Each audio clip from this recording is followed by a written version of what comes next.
எல்லாருக்கும் மாலை வணக்கம். Good evening. இந்த தலைப்பு மிக நீண்ட காலத்தை உள்ளடக்கியது. இந்த வகுப்பில் அதில் ஒரு மிகச்சிறிய பகுதியை மட்டுமே கற்பிக்க முயற்சிக்கிறோம். நீங்கள் முழு வகுப்புகளிலும் கலந்து கொண்ட பின்னரே உங்களுக்கு தெளிவு கிடைக்கும். தயக்கூர்ந்து பொறுமை காக்கவும். நன்றி. This topic covers a very huge time period. We are attempting to cover a very small portion of it in this class. Kindly reserve judgment after you sit through the full set of classes. Thank you. Right. ரொம்ப ஷார்ட்டா நம்ம என்ன செய்வோம்னா, previous கிளாஸ்ல என்ன படிச்சிருக்கோம், அதாவது previous class போன class ஒரே ஒரு கிளாஸ் தான் இன்டர்னல் செக்யூரிட்டிக்கு நம்ம பார்த்திருக்கோம். அதுல மெயினா என்ன ஏரியாஸ் வந்து டிஸ்கஸ் பண்ணணும்னு சொல்லிட்டு அதை கொஞ்சம் ஷார்ட்டா சொல்லிடுறேன். ஒரு நிமிஷம் இருங்க.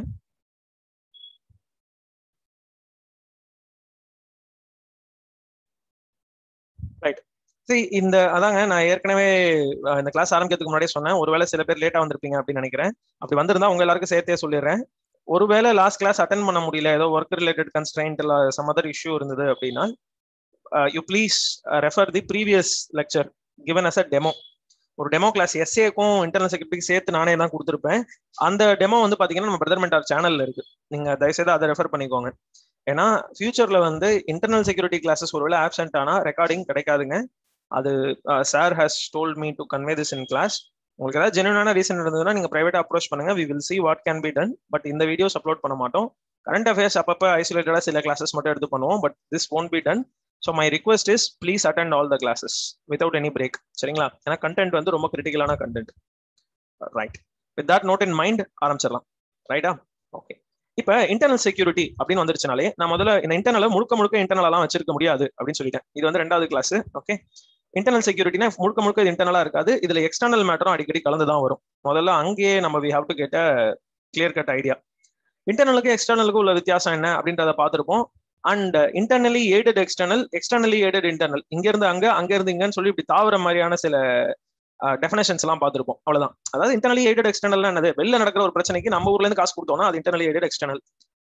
வெளியூர்ல நடக்கிற, அதாவது நம்ம உள்ளூர்ல நடக்கிற ஒரு பிரச்சனைக்கு ஒரு அந்நிய சக்தி காசு கொடுக்குறான், இல்ல ஏதோ ஒரு வகையில என்கரேஜ் பண்றான், ஹெல்ப் பண்றான் அப்படின்னா that's called as externally aided internal problem.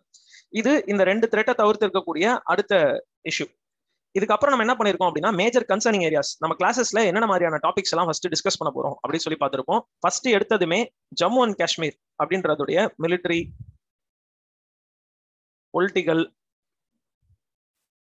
Constitutional, legal, constitutional and legal aspect. அப்புறம் இப்போ கண்டெம்பரரி அப்படின்னா இப்போ சமீபத்தில் இப்போ எப்படி இருக்கு கண்டெம்பரரின்றதுல இந்த ஆர்டிகல் 370 அந்த அதெல்லாமே வந்துடும். சரியா? அது அந்த கான்ஸ்டிடியூஷனல்லே வந்துடும். பட் கண்டெம்பரரியா அதுல என்ன பிரச்சனைங்கிறத பார்த்துருவோம். ரெண்டாவது பாத்தீங்கன்னா North East India. North East இந்தியாவில் இருக்கக்கூடிய 7 சிஸ்டர் ஸ்டேட்ஸ், அங்க இருக்கக்கூடிய இன்சர்ஜென்சிஸ். இன்சர்ஜென்சி அப்படின்னா என்ன, அதுக்கு மிலிட்டன்சி, டெரரிசம் இந்த மாதிரி வார்த்தைகளுக்கு எல்லாம் இருக்கக்கூடிய டிஃபரன்ஸ், அதுக்கான அந்த இம்பார்ட்டன்ஸ், இது எல்லாமே. அடுத்தது பாத்தீங்க அப்படின்னா டிஃபென்ஸ் ஃபோர்ஸஸ். நான் அந்த ஆர்டர் கொஞ்சம் மாறுங்க, அதை பத்தி கண்டுக்காதீங்க. ஃபோர்ஸஸ், செக்யூரிட்டி ஃபோர்ஸஸ் அப்படின்றதுலேயே நம்ம ரெண்டு வந்துடும். டிஃபென்ஸுக்கு இருக்கக்கூடிய forces, that is ministry of டிஃபென்ஸுக்கு கீழே வேலை செய்யக்கூடிய army, navy, Indian air force, plus coast guard. Coast கார்டுடைய ஸ்டேட்டஸ் வந்து ஒரு மாதிரி காம்ப்ளெக்ஸ் ஸ்டேட்டஸ் இன் இந்தியா, ஐசிஜின்னு எழுதிப்போம், இந்தியன் கோஸ்ட் கார்டு. அடுத்தது பாத்தீங்கன்னா home, ministry of home affairs கீழே இருக்கக்கூடிய 7 forces, CAPFs, combined armed police ஃபோர்ஸஸ்ன்னு 7 இருக்கு. Combined industrial security force, combined reserve central reserve police force CRPF, border security force SSB, Sashastra Seema Bal, ITBP, Indo Tibetan border police. அடுத்தது பாத்தீங்க அப்படின்னா Assam rifles, அடுத்தது NSG, national security guards. இப்படிப்பட்ட ஒரு 7 ஃபோர்ஸை வந்து ministry of home affairs deal பண்ணும். இந்த ஃபோர்ஸஸ் எல்லாம் யாரு, இவனுடைய டொமைன் என்ன, என்னதான் செய்ய போறான், இவனோட வேலை என்னன்றதெல்லாம் பாக்குறது, அவங்களோட ரோல்ஸ் ரெஸ்பான்சிபிலிட்டிஸ் எல்லாம் பாக்குறது. At the same time last கிளாஸ்ல என்ன பார்த்தோம், சிலபஸ்ல இதுக்கு என்ன சிக்னிஃபிகன்ஸ் இருக்குன்னு சொல்லிட்டு இந்த ஸ்பெசிஃபிக்கா இதெல்லாம் அங்க எங்க மென்ஷன் ஆயிருக்குன்னு சொல்லிட்டு பார்த்தோம். அடுத்த ஒரு முக்கியமான டாபிக்ன்றது லெஃப்ட் விங் எக்ஸ்ட்ரீமிசம். அதாவது மாவோயிசம் இல்ல கம்யூனிசம் தொடர்பான இருக்கக்கூடிய ஒரு எக்ஸ்ட்ரீமிஸ்ட் ஆக்டிவிட்டிஸ் எங்கெங்கெல்லாம் நடக்குது, ஏன் நடக்குது, அவங்களோட ஆர்கனைசேஷன் எப்படி இருக்கு, கவர்மெண்ட் எப்படி இதை டேக்கிள் பண்ணிருக்காங்க. ஸோ இந்த எல்லா ஆஸ்பெக்டுமே பார்ப்போம். அடுத்தது பாத்தீங்க அப்படின்னா பார்டர் மேனேஜ்மெண்ட். இந்தியாவில பார்டர்ஸ் அப்படின்றது லேண்டு, ஓஷன் அண்ட் ஏர், இந்த 3 பார்டர்ஸையும் எப்படி மேனேஜ் பண்ணிட்டு இருக்கோம். இந்த மேனேஜ்மெண்ட்ல நமக்கு என்னென்ன இது வரைக்கும் சேலஞ்சஸ் வந்திருக்கு, இந்த சேலஞ்சஸ் எல்லாத்தையும் எப்படி இது வரைக்கும் ஃபேஸ் பண்ணிருக்கோம், அண்ட் அது இன்னமும் கண்டினியூ ஆயிட்டு இருக்கக்கூடிய ப்ராப்ளம்ஸ் எங்கெங்க அப்படின்றது. ஆறாவது பாத்தீங்கன்னா போலீஸ் அண்ட் போலீஸ் ரிஃபார்ம்ஸ். ஃபோர்ஸஸ்லயே போலீஸ் வந்துடும், ஆனா போலீஸை வந்து நம்ம தனியா பார்ப்போம். Police and investigation agencies. Like national investigation agency, central bureau of investigation, இது intelligence bureau, research and analysis wing, இது மாதிரி இருக்கக்கூடிய இன்வெஸ்டிகேஷன் கம் ஏஜென்சிஸ். இவங்களை பத்தி தனியா ஒரு, அதாவது இன்ஸ்டிடியூஷன்ஸை பொறுத்தே நமக்கு 3 இருக்குங்க. டிஃபென்ஸ், ஹோம், அது தவிர்த்து இருக்கக்கூடிய இந்த மாதிரி ஆர்கனைசேஷன்ஸ் எல்லாத்தையுமே பார்ப்போம். 6 டாபிக் முடிஞ்சதா? அடுத்தது 7 வந்து பாத்தீங்க அப்படின்னா இந்த டெரரிசம், ஆர்கனைஸ்டு கிரைம், அடுத்தது இந்த டெவலப்மெண்ட்டுக்கும் எக்ஸ்ட்ரீமிசமுக்கும் நடுவில் இருக்கக்கூடிய அஜெண்டா. அதாவது டெவலப்மெண்ட் சரியா நடக்கலன்றதுனால நாங்கெல்லாம் தீவிரவாதியாவோ இல்லை எக்ஸ்ட்ரீமிஸ்டாவோ பயங்கரவாதியாவோ மாறுறோம் அப்படின்னு இருக்கக்கூடிய அது. இதெல்லாம் கம்யூனல் வயலன்ஸ், இதெல்லாமே சேர்த்து ஒரே கிளாஸ்ல பார்த்துருவோம். Probably communal violence will take as another class, அதுவும் ஆர்கனைஸ்டு கிரைம்னு நினைக்கிறேன், பட் டிபெண்ட்ஸ், பார்க்கலாம். அடுத்தது 8வது அண்ட் மேஜர் டாபிக் என்ன அப்படின்னா சைபர் கிரைம், செக்யூரிட்டி, வார்ஃபேர். இது 3 வேற வேற டேர்ம், இது 3த்தையுமே we will see. சரிங்களா? இதை தவிர்த்து பாத்தீங்கன்னா மிஸ்லேனியஸ், நம்ம செக்யூரிட்டி ரிலேட்டடா எங்கெங்கெல்லாம் என்னென்னலாம் பார்க்கணுமோ அதெல்லாம் பார்க்கக்கூடிய ஒரு மிஸ்லேனியஸான topics. These are the things we will be discussing in internal security classes. மெயினா இந்த மாதிரி டாபிக்ஸ் எல்லாம் பார்ப்போம். இதை தவிர்த்து பாத்தீங்கன்னா சில ஆக்சிலரி டாபிக்ஸ் அப்படியே சைடு பை சைடா இருக்கக்கூடிய கரண்ட் அஃபேர்ஸ் மேட்டர்லாம் சேர்த்தே பார்த்துருவோம். அடுத்தது 10வதா சொல்லணும் அப்படின்னா ப்ரீவியஸ் இயர் கொஸ்டின்ஸ். ஆனா அந்த ப்ரீவியஸ் இயர் கொஸ்டின்ஸுங்கிறத நான் தனியா வந்து எம்பசைஸ் பண்ண மாட்டேன். ஏன்னா நான் ஏற்கனவே போன கிளாஸ்லேயே சொல்லியிருப்பேன், like once in 2 classes, so once in 3 classes or once in 5 classes, அப்படியே ஒரு பாதி சிலபஸ் முடிச்சதுக்கு அப்புறம் பாத்தீங்கன்னா அப்படியே ஸ்பாட்லயே உங்களுக்கு ஒரு கொஸ்டின் கொடுத்து எழுதுங்க அப்படின்னு. அது நம்ம டீல் பண்ண ஏரியால தான் இருக்கும். டோன்ட் வரி, கம்ப்ளீட்டா அப்படியே டோட்டல் ஸ்ட்ரேஞ்சாலாம் ஒரு விஷயம்லாம் எடுத்துட்டு வர மாட்டேன். பட் அந்த டீல் பண்ண ஏரியாஸ்ல இருந்தே வந்து உங்களுக்கு ஒரு எந்த அளவுக்கு சப்ஜெக்ட்ல கிளாரிட்டி இருக்கு, எவ்வளவு வந்து நீங்க அதை ப்ராப்பரா அப்சர்வ் பண்ணிருக்கீங்க அந்த கிளாஸஸை அப்படின்னு சொல்லிட்டு அதெல்லாம் செக் பண்ற மாதிரி தான் இருக்கும். பிளஸ் நீங்களும் என்ன செய்யணும் அப்படின்னா நம்ம கிளாஸ்ல ஒரு பர்டிகுலர் லெவல் வரைக்கும் டெப்த் கொடுத்து பார்ப்போங்க. அதெல்லாம் டெப்த்லாம் நமக்கு ஒன்றும் குறைச்சல இருக்காது. பட் அந்த விட்த் ஆஃப் தி ஃபேக்ட், அதுவும் சரி, டெப்த்தும் சரி விட்த்தும் சரி, ரெண்டுமே நம்ம கிளாஸ்ல வந்து முடிஞ்ச அளவுக்கு பறந்து விரிந்த ஒரு அளவுல தான் பார்ப்போம். But still you require to dig some, you are require to dig some background information. உங்களோட சைட்ல இருந்து நீங்க இன்னும் இன்ஃபர்மேஷன் தேடலை அப்படின்னா உங்களோட ஆன்சருக்கு ஒரு முழுமை இருக்காது. இப்ப ஒரு கொஸ்டின் வருது அப்படின்னா இது வந்து சாய்ஸ்ல விடுற மேட்டர் கிடையாது. இந்தியாவில் இருக்கிற எல்லாரும் எழுத போறான். இந்த ஆஸ்பிரண்ட் எல்லாருமே என்ன எழுத போறாங்க? ஃபார் எக்ஸாம்பிள் லெஃப்ட் விங் எக்ஸ்ட்ரீமிசம்ன்றது எவ்வளவு வருஷமா நமக்கு ஒரு த்ரெட்டா இருக்கு, அது ஏன் இன்னும் கவர்மெண்டால ஒரு ஃபுல்லா கட்டுக்கோப்பு கொண்டு வர முடியல, இல்ல என்னதான் நடக்குது அப்படின்னு ஒரு கொஸ்டின் கேட்கறாங்கன்னா எல்லாருமே கவர்மெண்ட் என்னென்ன ப்ராஜெக்ட் எல்லாம் பண்ணிருக்கு, என்னென்ன ஆபரேஷன்ஸ் பண்ணிருக்கு, ஆபரேஷன் சன்ரைஸ் பண்ணிருக்கு, ஆபரேஷன் கம்பாரன் பண்ணிருக்கு, இப்ப இதெல்லாம் எல்லாருமே எழுதிடுவாங்க. இதுல உங்களோட இண்டிவிஜுவலிஸ்டிக் வியூ என்ன, தனிப்பட்ட முறையில நீங்க எந்த அளவுக்கு இந்த சப்ஜெக்ட்ல ஒரு கிளாரிட்டியோட இருக்கீங்க அப்படின்னு சொல்லிட்டு செக் பண்றதுதான் பாத்தீங்கன்னா எக்ஸாமினர், தட் இஸ் யூபிஎஸ்சியோட நோக்கம். சரியா? அதை மைண்ட்ல வச்சுக்கிட்டு தான் நீங்க இனிமே every step forward should be taken with that in mind. சரிங்களா? ரைட். இன்னைக்கு நம்ம ஸ்ட்ரைட்டாவே டாபிக் குள்ள நுழைஞ்சிருவோம். நமக்கு ஏற்கனவே அந்த என்சிஆர்டி மேட்டரே கொஞ்சம் டைம் எடுத்துக்கிச்சு, பட் பரவாயில்ல, it's a worthy thing to spend your time. Jammu and Kashmir, அவ்வளவுதான் டைட்டிலே இதுதான். ஆனா இப்ப இவங்க வந்து குட்டியா சைட்ல எத்தனோண்டு எழுதிக்கிறேன் யூடி, இல்லைன்னா நம்மள வந்து உள்ள வச்சிருவாங்க. அப்படி ஒரு பிரச்சனை வந்துருச்சு. பிளஸ் லடாக் யூடி அப்படி சொல்லி சின்னதா இப்போதைக்கு எழுதிடுவோம். சரியா? ஓகே. இப்ப இந்த காஷ்மீர் ரிலேட்டட் ப்ராப்ளம், அது இதுல வந்து பாத்தீங்கன்னா ஜம்மு அண்ட் காஷ்மீர் நம்ம ஒன்னா சொல்றோம், ஆனா ஆக்சுவலா பிரச்சனை இருக்கிற இடம் வந்து இந்த காஷ்மீர் அப்படிங்கிற இடம் தான்.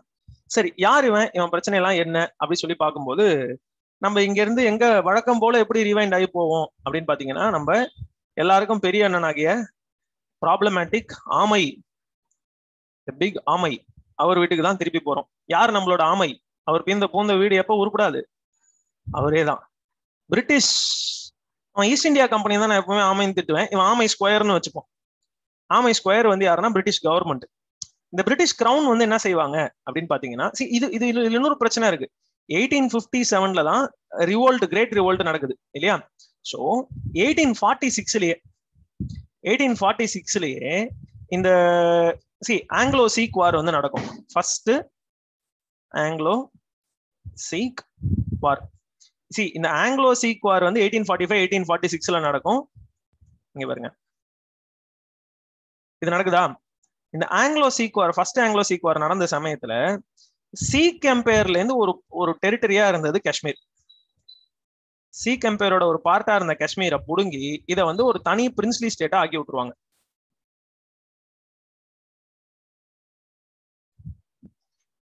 சரியா? இதை ஒரு தனி பிரின்ஸ்லி ஸ்டேட்டா மாத்தி விட்டுருவாங்க. இதுல என்ன ஒரு ப்ராப்ளம் வரும் அப்படின்னு பாத்தீங்கன்னா, பிரின்ஸ்லி ஸ்டேட்டுங்கிறதோட டெஃபினேஷன் என்ன? அன்னைக்கு இருந்த இந்தியால British administered territories, British admin territories, இததான் வந்து அந்த ஆக்ட் எல்லாம் நீங்க பாத்திருப்பீங்க, ரெகுலேட்டிங் ஆக்ட், பிட்ஸ் ஆக்ட், இப்படின்னு ஒரு ஆக்ட் வந்திருக்கும் கம்பெனியோட சமயத்துல இல்லையா? அதுல வந்து ஒரு ஸ்டேஜ்ல எப்படி கூப்பிட்டுருப்பாங்க, பிரிட்டிஷ் பொசஷன்ஸ் அப்படின்னு சொல்லுவாங்க. அதுக்கப்புறம் பிரிட்டிஷ் பார்லிமெண்ட் ஒரு ஸ்டேஜுக்கு என்ன பண்ணும், இந்த பொசஷன்ஸ் எல்லாமே யாரோடது, British his or her majesty அப்படின்னா பிரிட்டிஷ் கிங்கோடையோ எம்பரர் ஆர் எம்பரஸ் குவீனோடைய ப்ராப்பர்ட்டிஸ், இது எல்லாமே மேஜஸ்டி, அவங்களுடைய மேஜஸ்டினா அவங்களுடைய மன்னர் இல்ல ராணி, அவங்களுடைய பொசிஷன்ஸ் இது. இதை வந்து ஈஸ்ட் இந்தியா கம்பெனி கிட்ட கொஞ்சோண்டு இப்போதைக்கு என்ன கொடுத்துருக்கோம், இந்த பொறுப்பை வந்து உங்கள்ட்ட ஒப்படைச்சிருக்கோம், அதை பாத்துக்கோங்கடா அப்படின்னு சொல்லி. இதுக்கு வந்து நீங்க வந்து ஒரு கஸ்டோடியன்ஸ் அப்படின்னுவாங்க. கஸ்டோடியன்னா என்னது, உங்ககிட்ட நம்பி கொடுத்து வச்சிருக்கிறோம், தேவைன்னா போனா புடுங்கி போனா அதுக்கு அர்த்தம், ரைட்டுங்களா? அவன் சொல்லுவான் கஷ்டப்பட்டு குடிச்சதெல்லாம் நானு, கடைசியில வந்து நீ வாங்கிட்டு போயிடுவியா அப்படின்னு சொல்லி ஈஸ்ட் இந்தியா கம்பெனி கேட்பான். ஈஸ்ட் இந்தியா பார்த்து நம்ம கேட்கலாம், கஷ்டப்பட்டு இங்க சிவிலைசேஷனை வளர்த்து கொஞ்சம் கொஞ்சமா வந்து லோக்கல் ஒரு கஸ்டம்ஸ் ட்ரெடிஷன்ஸ் எல்லாம் வச்சுட்டு எக்கனாமி எல்லாம் வளர்த்தவன் நாங்க, நீ டப்புன்னு வந்து குடிச்சிட்டு போயிருவியா நீங்க நம்ம லோக்கல்ல இருக்கிறவங்க கேட்கலாம். நம்மளை பார்த்து யாரு கேட்பாங்க அப்படின்னா, இந்த சன் ஆஃப் தி சாயில் இருக்காங்க பாத்தீங்களா, இந்த நாட்டுடைய பூர்வீக குடிமக்கள். இது யாருன்ற கேள்விக்கு இன்னைக்கு வரைக்கும் ஒரு சரியான ஆன்சர் எல்லாம் கிடையவே கிடையாது. யாராலையாவது சொல்ல முடியுமா அந்த நாட்டுல வந்து பூர்வீக குடிமக்கள் யாரு அப்படின்ட்டு? யாராலுமே சொல்ல முடியாது. எல்லாருமே வந்து டாக்டர் அம்பேத்கருடைய ஒரு கோட்டை வந்து சொல்லுவாங்க, ஒருவேளை இந்தியாவுக்குன்னு யாருமே கூடி சொல்ல முடியாது, அப்படி சொன்னாலும் இந்த நாட்டிலேயே இருந்த மிக பழமையான மக்கள் தமிழ் பேசும் மக்கள் தான் அப்படின்னு சொல்லியிருப்பாரு. அது ஒரு வகையில நியாயமும் கூட. பட் அவங்க நம்மளையும் தாண்டி தமிழகத்துல இருக்கக்கூடிய தமிழ் மக்களையும் தாண்டி இங்க வந்து நிறைய பூர்வ குடியினர், எந்த மொழியுமே பேசாம சைன் லாங்குவேஜ்ல பேசினவங்க, அப்படி எல்லாம் பேஞ்சியா பேந்தலாஸ் எல்லாம் இருந்தது இல்லையா, அந்த மாதிரி ரொம்ப ரொம்ப பழைய விஷயம். பாஞ்சியா பேந்தலாஸ் அப்பெல்லாம் ஹியூமன் பீயிங்ஸ் கிடையாது, பட் ரொம்ப ரொம்ப பழைய ஸ்டேஜ்ல இருந்த சமயத்துலலாம் வந்து இங்க ஹியூமன் பீயிங்ஸ் இருந்திருக்கிறாங்க. ஸோ இந்த நாட்டுடைய உண்மையான பூர்வக்கூடிய மக்கள் யாருன்னு தெரியாது. ஸோ அவங்க நம்மளை பார்த்து கேள்வி கேட்கலாம், நாங்க வந்து ஏதோ இந்த ஏரியால வாழ்ந்துகிட்டு இருந்தோம் பீஸ்ஃபுல்லா, நீங்க தான் வந்து சிவிலைசேஷன் பேர்ல எங்களுக்கு எடுத்துட்டீங்க அப்படி சொல்லி கேட்கலாம். ஸோ இந்த பிளேம் கேம் வந்து நம்ம நவுத்திட்டே போகலாம். ஆனா பிரிட்டிஷ் பண்ணது ஒரு ஓப்பனான மோசமான விஷயம் அப்படின்றதுனால நம்ம அவனை சந்தோஷமா திட்டலாம், தப்பு இல்லை. எனிவே, இந்த பிரிட்டிஷ் அட்மினிஸ்டர்ட் டெரிட்டரிஸ் அப்படின்றது இந்த British possessions. East India Company எந்தெந்த இடத்துல எல்லாம் சூழ்ச்சியை பயன்படுத்தி டாக்டர் ஆஃப் லேப்ஸ் அண்ட் நம்மளுடைய சப்சிடரி அலையன்ஸ் இது மாதிரி சிஸ்டம்லாம் யூஸ் பண்ணி எங்கெங்கெல்லாம் ஏரியாவை பிடிச்சிருக்காங்க, எங்கெல்லாம் ஓப்பனா வார் பண்ணி பிடிச்சிருக்காங்க, இது எல்லாமே பிரிட்டிஷ் அட்மின் டெரிட்டரிஸ். இங்க வந்து மன்னராட்சி ராயல் ஃபேமிலின்னு யாராவது இருந்தாங்கன்னா அந்த ஃபேமிலியை ஒன்னும் அழிச்சிருவாங்க, இல்ல தூக்கி ஜெயில போட்டுருவாங்க, இல்ல பென்ஷன் கொடுத்து அவனை தனியா உட்கார வச்சிருவாங்க. இப்ப இந்த ஏரியாஸ் பிரிட்டிஷ் அட்மினிஸ்டர்டு டெரிட்டரிஸ்க்கும் அந்த லேண்ட்ல இருக்கக்கூடிய மன்னர்களுக்கும் எந்த தொடர்புமே இல்லைன்னு ஆயிடுச்சு. அது ஒரு கேட்டகரி ஆஃப் லேண்ட் இந்தியால அப்ப இருந்த சமயத்துல, யுனைடெட் இந்தியால. ரெண்டாவது பாத்தீங்க அப்படின்னா பிரின்ஸ்லி ஸ்டேட்ஸ். இதை பத்தி நம்ம ஏற்கனவே நம்ம கிளியரா பார்த்திருப்போம். பிரின்ஸ்லி ஸ்டேட்ஸ் அப்படின்றவன் யாரு? பிரின்ஸ்ங்கிற வார்த்தைக்கே முதல்ல என்ன அர்த்தம், இளவரசர்னு அர்த்தம், ரைட்டா? அப்ப இங்க இருக்கிறவங்க கிங், நவாப், நிசாம், மகாராஜா, ராஜா, பேரரசர், மன்னர்னு சொல்லி நம்ம ஒவ்வொரு மொழியில ஒரு மாதிரி கூப்பிட்டுக்கிறோம் அவங்கள. அப்ப இவங்க எல்லாம் கிங்ஸ் தானே, இவங்க எப்படி பிரின்ஸ்னு முதல்ல சொல்லுவீங்க அப்படின்னு பார்க்கும்போது இந்த இடத்துல நம்ம சாவரனிட்டி அப்படின்ற கான்செப்டை பார்க்கணும். இறையாண்மை அப்படின்றது, சாவரனிட்டியை பத்தி நம்ம ஏற்கனவே பேசியிருப்போம். அப்படின்னா என்னதுங்க, no foreign power can dictate you. அதாவது என்னுடைய முடிவுகளை நானே எடுத்துப்பேன், என்ன ஒரு அந்நிய சக்தி வந்து என்னைய இன்ஃபுளுன்ஸ் பண்ண வேண்டிய அவசியமோ இல்ல அதுக்கு பவரோ கிடையாது, என் முடிவு எனக்கு எடுத்துக்க தெரியும், மூடு அப்படின்னு அர்த்தம். ஆனா என்ன பிரச்சனைனா, இவங்க இந்த இந்தியாவில இருந்த எந்த கிங்குக்குமே சாவரனிட்டி கிடையாது அப்படின்னு சொல்லி இந்த கம்பெனி டிக்ளேர் பண்ணிடும். அதையே பின்னாடி அவங்க கவர்மெண்ட் சொல்லுவாங்க, இந்தியான்ற ஒரு நாடு ஆள வேண்டிய பொறுப்பை நான் எடுத்துக்கிறேன் அப்படின்னு சொல்லுவாங்க. அந்த வார்த்தை கேட்கும் போது நமக்கு கோபமா இருக்கும். இவ்வளவு நாள் நீ பண்ணதை விட மன்னிச்சிருவேன், எங்களா ரூல் பண்ண வேண்டியது உன் பொறுப்புன்னு சொன்னா பாத்தியா, அதான் தாங்க முடியலன்னு சொல்லி நமக்கு ஒரு கோபம் இருக்கும். ஏன்னா இங்க அந்த பொறுப்பை பிரிட்டிஷ் கவர்மெண்ட் எடுத்துக்கிட்டதுக்கு அப்புறம் உங்களுக்கு சாவரனிட்டியே கிடையாது. உங்களுடைய சுப்ரீம் சாவரன் யாரு அப்படின்னு கேட்டீங்கன்னா, என்னுடைய சாவரன் வந்து பிரிட்டிஷ் கிங் தான், அவருக்கு அடிப்பணிஞ்சுதான் நான் இருக்கேன், என்னோட லோக்கல் ஏரியாவை ரூல் பண்றதுக்கு அவர் எனக்கு பர்மிஷன் கொடுத்திருக்காரு. இது எப்படின்னா, நம்ம பருத்தி வீரன் படத்துல ஒரு காமெடி வரும், நீ என்னையா சொல்றது, உங்க ஓனரை சொல்ல சொல்லியான்னு சொல்லுவாங்க. அப்ப இங்க ரூல் பண்றதெல்லாம் இவங்களா இருக்கலாம், இவங்க ஓனர் யாரு, மேல இருக்கக்கூடிய பிரிட்டிஷ் கிங். இங்கதான் ப்ராப்ளம் வந்து ஆரம்பிக்குது. இப்படியே 1857 ரிபல்லியன் ஆயிடுச்சு. இங்க இருந்து 1947 வரைக்கும் அப்படியே இங்க தள்ளிடுவோம். பட் தள்ளுறதுக்கு முன்னாடி நடுவில் ஒரு 2 குட்டி பிரேக் போடுவோம். 1914 to 18 first world war, 1939 to 45 second world war, இல்லைங்களா? இதுல செகண்ட் வேர்ல்டு வார்ல தான் நம்ம மெயினான பிரேக்கே போட போறோம். செகண்ட் வேர்ல்டு வார்ல ஏன் கொண்டு போய் போடுறோம் அப்படின்னா, இந்த இடத்துல மகாராஜா ஹரி சிங் அப்படின்னு சொல்லிட்டு ஒருத்தர் இருப்பார். அதாவதுங்க, இந்த காஷ்மீரை ரூல் பண்ண இந்த கும்பல் இருக்கு பாத்தீங்களா, இவங்களுடைய கும்பல் வந்து முதல்ல இதை ரூல் பண்ணவர் யாருன்னு பாத்தீங்கன்னா குலாப் சிங்னு ஒருத்தர். இந்த சி கம்பேர்ல இருந்து பிரிஞ்சு வெளியில வரும்போது இவங்களை பிரின்ஸ்லி ஸ்டேட்டா மாத்தும் போது குலாப் சிங் அப்படின்னு சொல்லிட்டு குலாப் ஜாமுன் மாதிரி இருக்காரு கேட்கறதுக்கு, அப்படி நாம வச்சுக்கோங்க. குலாப் சிங்னு ஒருத்தர் தான் ரூல் பண்ணுவார். பட் இதுல இருந்து அவரோட புள்ளன்னு சொல்லி வந்து வந்து வந்து வந்து கடைசியில இது வரைக்கும் நோட் பண்ணிட்டீங்களா? நோட் பண்ணீங்கன்னா நோட் அவுட் கொடுங்க. Let me go to the next slide.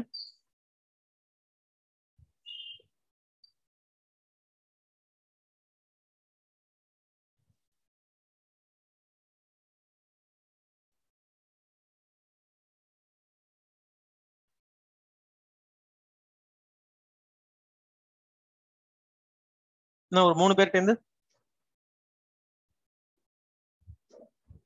Okay okay right. சரி, இங்க பாருங்க. இந்த குலாப் சிங் இருக்காரு இல்லையா, இந்த குலாப் சிங் இருந்து அவரோட பையன் ரன்பீர் சிங், அவரோட பையன் பிரதாப் சிங், அவருடைய பையன் வந்து பாத்தீங்கன்னா வேற யாரோ ஒரு சிங் இருப்பாரு. கடைசியில அவர் பிரதாப் சிங்கோட பையன் தான் வந்து பாத்தீங்கன்னா ஹரி சிங். ரைட்.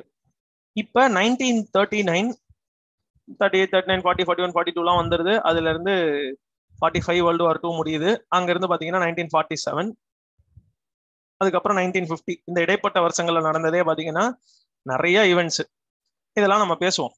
ரைட். இப்ப என்னன்னா அந்த 1939 World War II ஆரம்பிச்ச போது ஃபர்ஸ்ட் என்ன நடக்குது அப்படின்னா, நாசி ஜெர்மனி யார் அட்டாக் பண்ணது? போலந்து அட்டாக் பண்ணுது. இது எங்க நடக்குது? 1 செப்டம்பர் 1939 அன்னைக்கு இந்த இன்வேஷன் காலையில 4:45 மணிக்கு ஆரம்பிக்குது. இது எப்ப வேர்ல்டு வார் 2 மாறும்னா அடுத்த 2 நாள்ல பிரிட்டன் என்ன பண்ணும் அப்படின்னா 3 செப்டம்பர் அன்னைக்கு வார் டிக்ளேர் பண்ணும். இப்ப ஜெர்மனி வந்து தன்னோட ட்ரூப்ஸை வெளியில எடுத்துக்கல, வெளியில போலந்து விட்டு வெளியில வரல அப்படின்னா நாங்க வார் இன்னில இருந்து அப்படின்னு சொல்லி ஒரு அல்டிமேட்டம் கொடுப்பாங்க. அல்டிமேட்டம்னா ஒரு கண்டிஷன். அதை மீறிடுவாங்க. மீறினதும் சரி இனிமே நாங்களும் நீங்களும் சண்டையில இருக்கோம் அப்படின்னு சொல்லி முடிவு பண்ணிடலாம் அப்படின்னு சொல்லி டிசைட் பண்ணிடுவாங்க. இவ்வளவுதான். இதுல ஒன்றும் பெரிய ஒரு காம்ப்ளிகேஷன்லாம் கிடையாது. இப்ப என்ன நடக்குது அப்படின்னா, இந்த ராஜா ஹரிசிங் அப்படின்றவர் 1925லயே, எப்பங்க 1925லயே அவரு இந்த காஷ்மீர் அப்படிங்கிற பிரின்ஸ்லி ஸ்டேட்டுக்கு ரூலர்.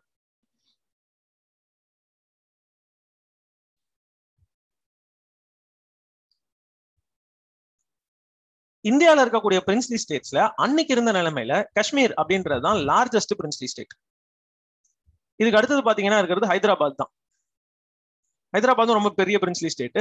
இவங்களும் வந்து one of the largest princely states. சரியா? இதுல வந்து நிறைய ப்ராப்ளம்ஸ் வந்தது. ஆரம்பத்திலேயே இதுல ஏற்பட்ட பிரச்சனைகள் வருது. என்னென்ன அப்படின்னா, காஷ்மீருடைய ரூலர்ஸ் ஒரு பக்கம், காஷ்மீருடைய ரூலர்ஸோடைய வில்லிங்னஸ் ஒரு பக்கம். இவர் வந்து ஓப்பன்லி பாத்தீங்கன்னா பிரிட்டிஷோட ஒரு நல்ல ரிலேஷன்ஷிப்பை மெயின்டைன் பண்ணிட்டு இருந்தாரு. யாரு? ராஜா ஹரிசிங். இன்ஃபேக்ட் ராஜா ஹரிசிங்கோடைய ஒரு பெரிய எப்படி சொல்றது, அவருடைய லைஃப் ஸ்டைலே பாத்தீங்கன்னா இவர் வந்து ஒரு பெரிய பிளே பாய், பார்க்க பெரிய பிளே பாய் மாதிரிலாம் இருப்பாருன்னா நமக்கு வேலையும் செய்வாரு. அங்க வந்து அவர் பிரிட்டிஷ் கவர்மெண்டோட ரொம்ப நெருங்கி பழக ஆரம்பிச்சிருவார். மகாராஜா என்ன வந்து நீங்க ஒரு ராயல்டி மாதிரி தான் நடத்தணும்னு நினைப்பாரு. அவங்களும் அப்படிதான் நடத்துவாங்க. அவர் ஏதோ ஒரு காரணம் வச்சுங்களேன், அவர் வந்து இன்ஃபேக்ட் ஒரு ஸ்ட்ராங்கான ஏர் ஃபோர்ஸ் வேற மெயின்டைன் பண்ணுவார். அதாவது அவர் பர்சனலா இருக்க மாட்டார், அவரே ஏர் ஃபோர்ஸ்ல ஒரு பைலட் மாதிரிலாம் யூனிஃபார்ம் எல்லாம் போட்டுட்டு நிறைய வித்தியாசமான போஸ்ட் எல்லாம் கொடுத்துருப்பாரு. சரி, ரைட். இவர் என்ன பண்ணிருக்காரு அப்படின்னா, தன்னுடைய பிகினிங் ஆஃப் தி ரூல்ல இருந்தே பாத்தீங்கன்னா பிரிட்டிஷ்க்கு, அதாவது வேர்ல்டு வார் 2ல பிரிட்டிஷ்க்கு ஒரு பெரிய சப்போர்ட் கொடுக்கணும் அப்படின்னு சொல்லிட்டு டிசைட் பண்ணிருப்பாரு, செய்யவும் செஞ்சிருப்பாரு. இவருடைய தலைமையில தான் என்ன நடக்கும் அப்படின்னா, JNK ரைஃபிள்ஸ் அப்படின்னு சொல்லிட்டு ஒரு யூனிட்டை தொடங்குவாங்க. இது வந்து JNK, Jammu and Kashmir rifles, JAK rifles அப்படின்னு. இது இந்தியன் ஆர்மியில ஒரு மிகப்பெரிய ஸ்ட்ராங்கான ரெஜிமெண்ட், இன்னைக்கு வரைக்கும் இருக்கக்கூடிய ஒரு ஸ்ட்ராங் ரெஜிமெண்ட். இதை வந்து நம்ம டேக் ஓவர் பண்ணிட்டோம், இந்தியா வந்து இதை எடுத்துக்கிட்டோம். பட் இவர் இருந்த சமயத்துல இது இவருடைய பர்சனல் கமாண்டு கீழே இருந்த ஒரு ஃபோர்ஸ். சரிங்களா? இதை வச்சுட்டு ஒரு பிரிட்டிஷ் ஈஸ்ட் இந்தியா, பிரிட்டிஷ் கவர்மெண்ட்டுக்கு எல்லாம் ஹெல்ப் பண்ணுவாரு. இதை தவிர இந்த முக்கியமான ஒரு இந்தியாவோட பொலிட்டிக்கல் ஹிஸ்டரி எடுத்து யோசிச்சு பாத்தீங்க அப்படின்னா, 1919 மாண்டக்யூ கெல்ம்ஸ்ஃபோர்ட் ரிஃபார்ம்ஸ் எல்லாம் நடக்கும் இல்லையா? நடந்ததும் அதுலயே என்ன போட்டிருப்பாங்கன்னா, ஒரு 7 வருஷம், ஒரு 10 வருஷம் கழிச்சு, தட் இஸ் 1929ல இந்த Montagu Chelmsford reforms, government of India act 1919ங்கிற ஆக்ட் அதுல எஃபெக்டிவா இருக்கா, இதுல வந்து என்னென்ன சேஞ்ச் பண்ணணும் அப்படின்னு சொல்லிட்டு பாக்குறதுக்காக ஒரு கமிஷனை பிக்ஸ் பண்ணுவோம்னா அதுலயே சொல்லியிருப்பாங்க, 1919 ஆக்ட்லயே சொல்லியிருப்பாங்க. ஆனா 8வது வருஷம் கமிஷன் ஃபார்ம் பண்ண 8வது வருஷம், கிட்டத்தட்ட 2வது அந்த ஆக்ட்லயே அந்த ஆக்ட் போட்டதுல இருந்து 8வது வருஷம் அவங்க பிளான் பண்ண டயத்தை விட 2 வருஷம் ஏர்லியரா என்ன நடந்திருக்கும், சைமன் கமிஷன் அப்படின்ற கமிஷன் வந்திருக்கும். இந்த கமிஷன் வந்து தன்னோட ரிசர்ச்சை நடத்திருக்கும். சைமன் கோ பேக்னு சொல்லி நம்ம சண்டை போட்டிருப்போம். காரணம் அது இந்தியன்ஸே இல்ல, ரெப்ரஸன்டேட்டிவ்ஸே இல்லைன்னு சொல்லிட்டு சைமன் கமிஷனுடைய ரிப்போர்ட்டை பேஸ் பண்ணி 3 ரவுண்ட் டேபிள் கான்ஃபரன்ஸ் நடத்துவாங்க. இதை பத்தி நீங்க படிச்சிருப்பீங்க, இங்கிலாந்துல தான் நடத்துவாங்க.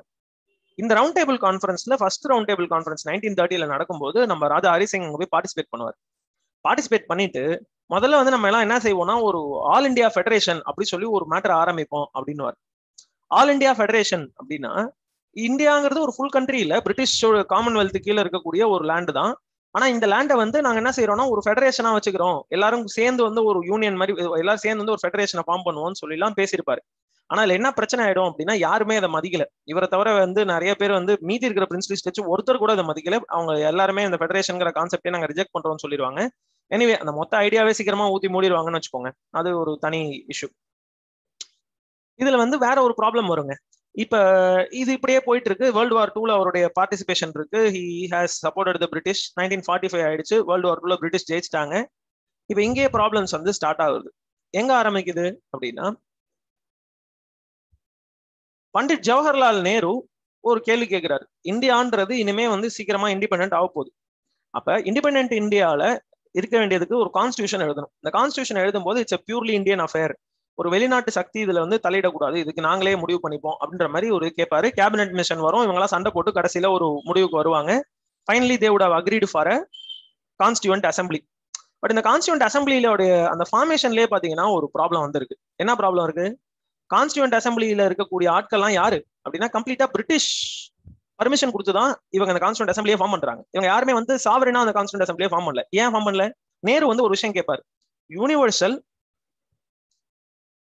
அடல்ட் பிரான்சைஸ், யூனிவர்சல் அடல்ட் பிரான்சைஸை பேஸ் பண்ணி எங்களுக்கு என்ன வேணும், ஒரு கான்ஸ்டியூவன்ட் அசம்பிளியை கிரியேட் பண்ணணும் அப்படின்னு. இந்த கான்ஸ்டியூவன்ட் அசம்பிளியை கிரியேட் பண்றதுக்கே முதல்ல யூனிவர்சல் அடல்ட் பிரான்சைஸ் வேணும். அப்ப எல்லாரும் ஓட்டு போட்டு 18 வயசுக்கு மேற்பட்டவர்கள் ஓட்டு போட்டு தான் நீங்க கான்ஸ்டியூவன்ட் அசம்பிளி ஃபார்ம் பண்ணுவீங்கன்னா உங்களால பண்ணவே முடியாது. ஏன்? உங்கள்கிட்ட வந்து ஒரு ஓட்டர்ஸ் லிஸ்ட் ஒன்றும் கிடையாது. இந்தியாவில் எலெக்ஷனே இது வரைக்கும் நடத்தின எலெக்ஷன்லாம் பாத்தீங்கன்னா எதை வச்சு நடத்திருக்கீங்க? மாண்டோக்யூ கெல்ம்ஸ் போட அதுக்கு முன்னாடி இருந்து எலெக்ஷன் நடந்திருக்கு. ஆனா எத்தனை பேர்? 1% ஆஃப் பாப்புலேஷன், 2% ஆஃப் பாப்புலேஷன் ஓட்டு போட விட்டுருக்கீங்க. அதுவும் வந்து ஹைலி எஜுகேட்டட், ஹைலி ரிச், இவனை மட்டும் தான் ஓட்டு போட விட்டுருக்கீங்க. நேரு என்ன கேட்கிறாரு? யூனிவர்சல் அடல்ட் பிரான்சைஸை பேஸ் பண்ணி தான் எங்களுக்கு என்ன வேணும்ன்றாரு. We want our constituent assembly to be created அப்படின்னு சொல்லி கேட்கிறாரு. இப்ப இந்த இடத்துல பிரிட்டிஷ் என்ன பண்ணிடுறாங்கன்னா அண்ட் செக்ரட்டரி ஆஃப் ஸ்டேட் இவங்க ரெண்டு பேரும் தன்னோட எக்ஸிகூட்டிவ் கவுன்சில், லெஜிஸ்லேட்டிவ் கவுன்சில் எல்லாம் வச்சிருக்காங்க.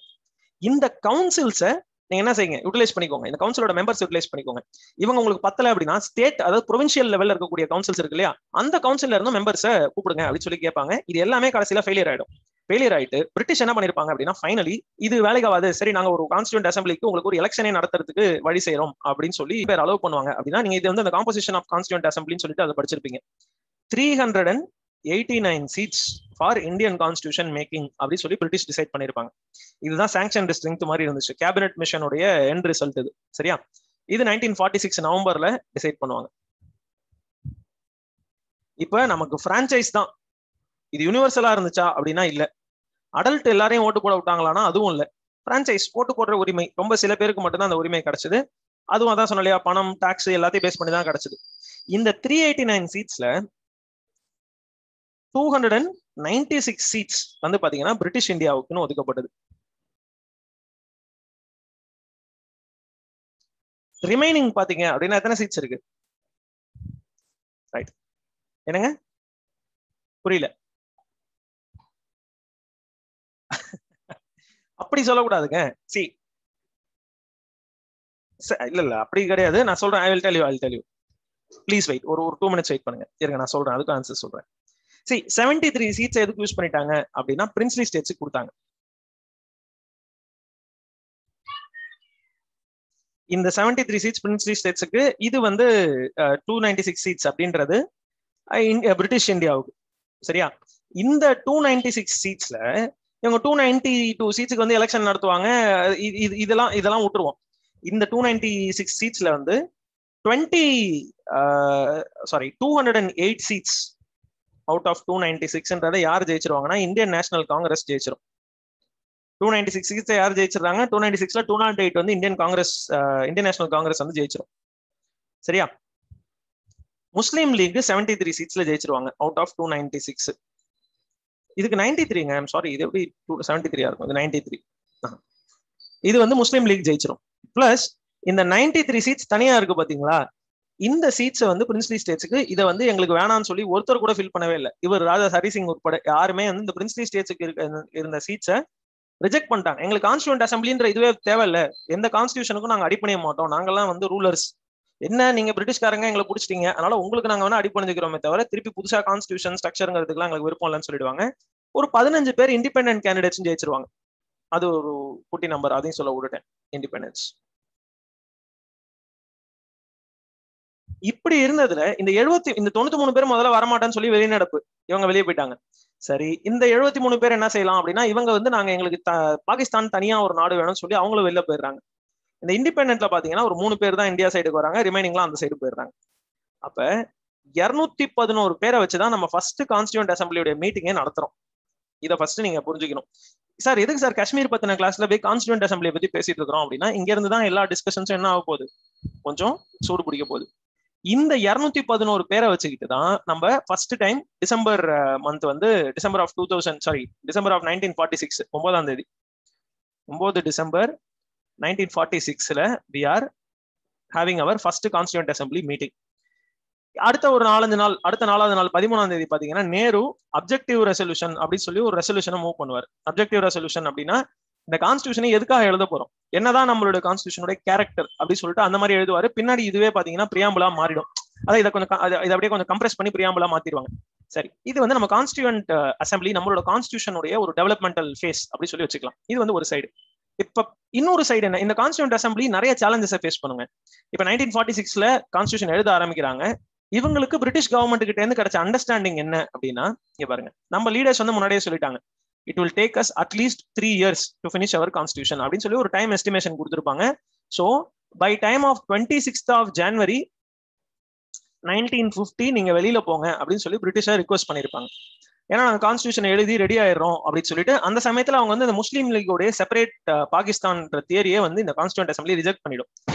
அவங்களை என்ன செய்வோம் அப்படின்னா, அவங்கள பேசி கன்வின்ஸ் பண்ணி இந்தியாவுக்குள்ளேயே ஒரு ப்ராவின்ஸ் தனியா அவங்கள ஒரு ஸ்டேட் மாதிரி ஆகிட்டு அவங்களுக்கு அட்டானமி கொடுத்துருவோம், இன்டர்னல் அட்டானமி கொடுப்போம்.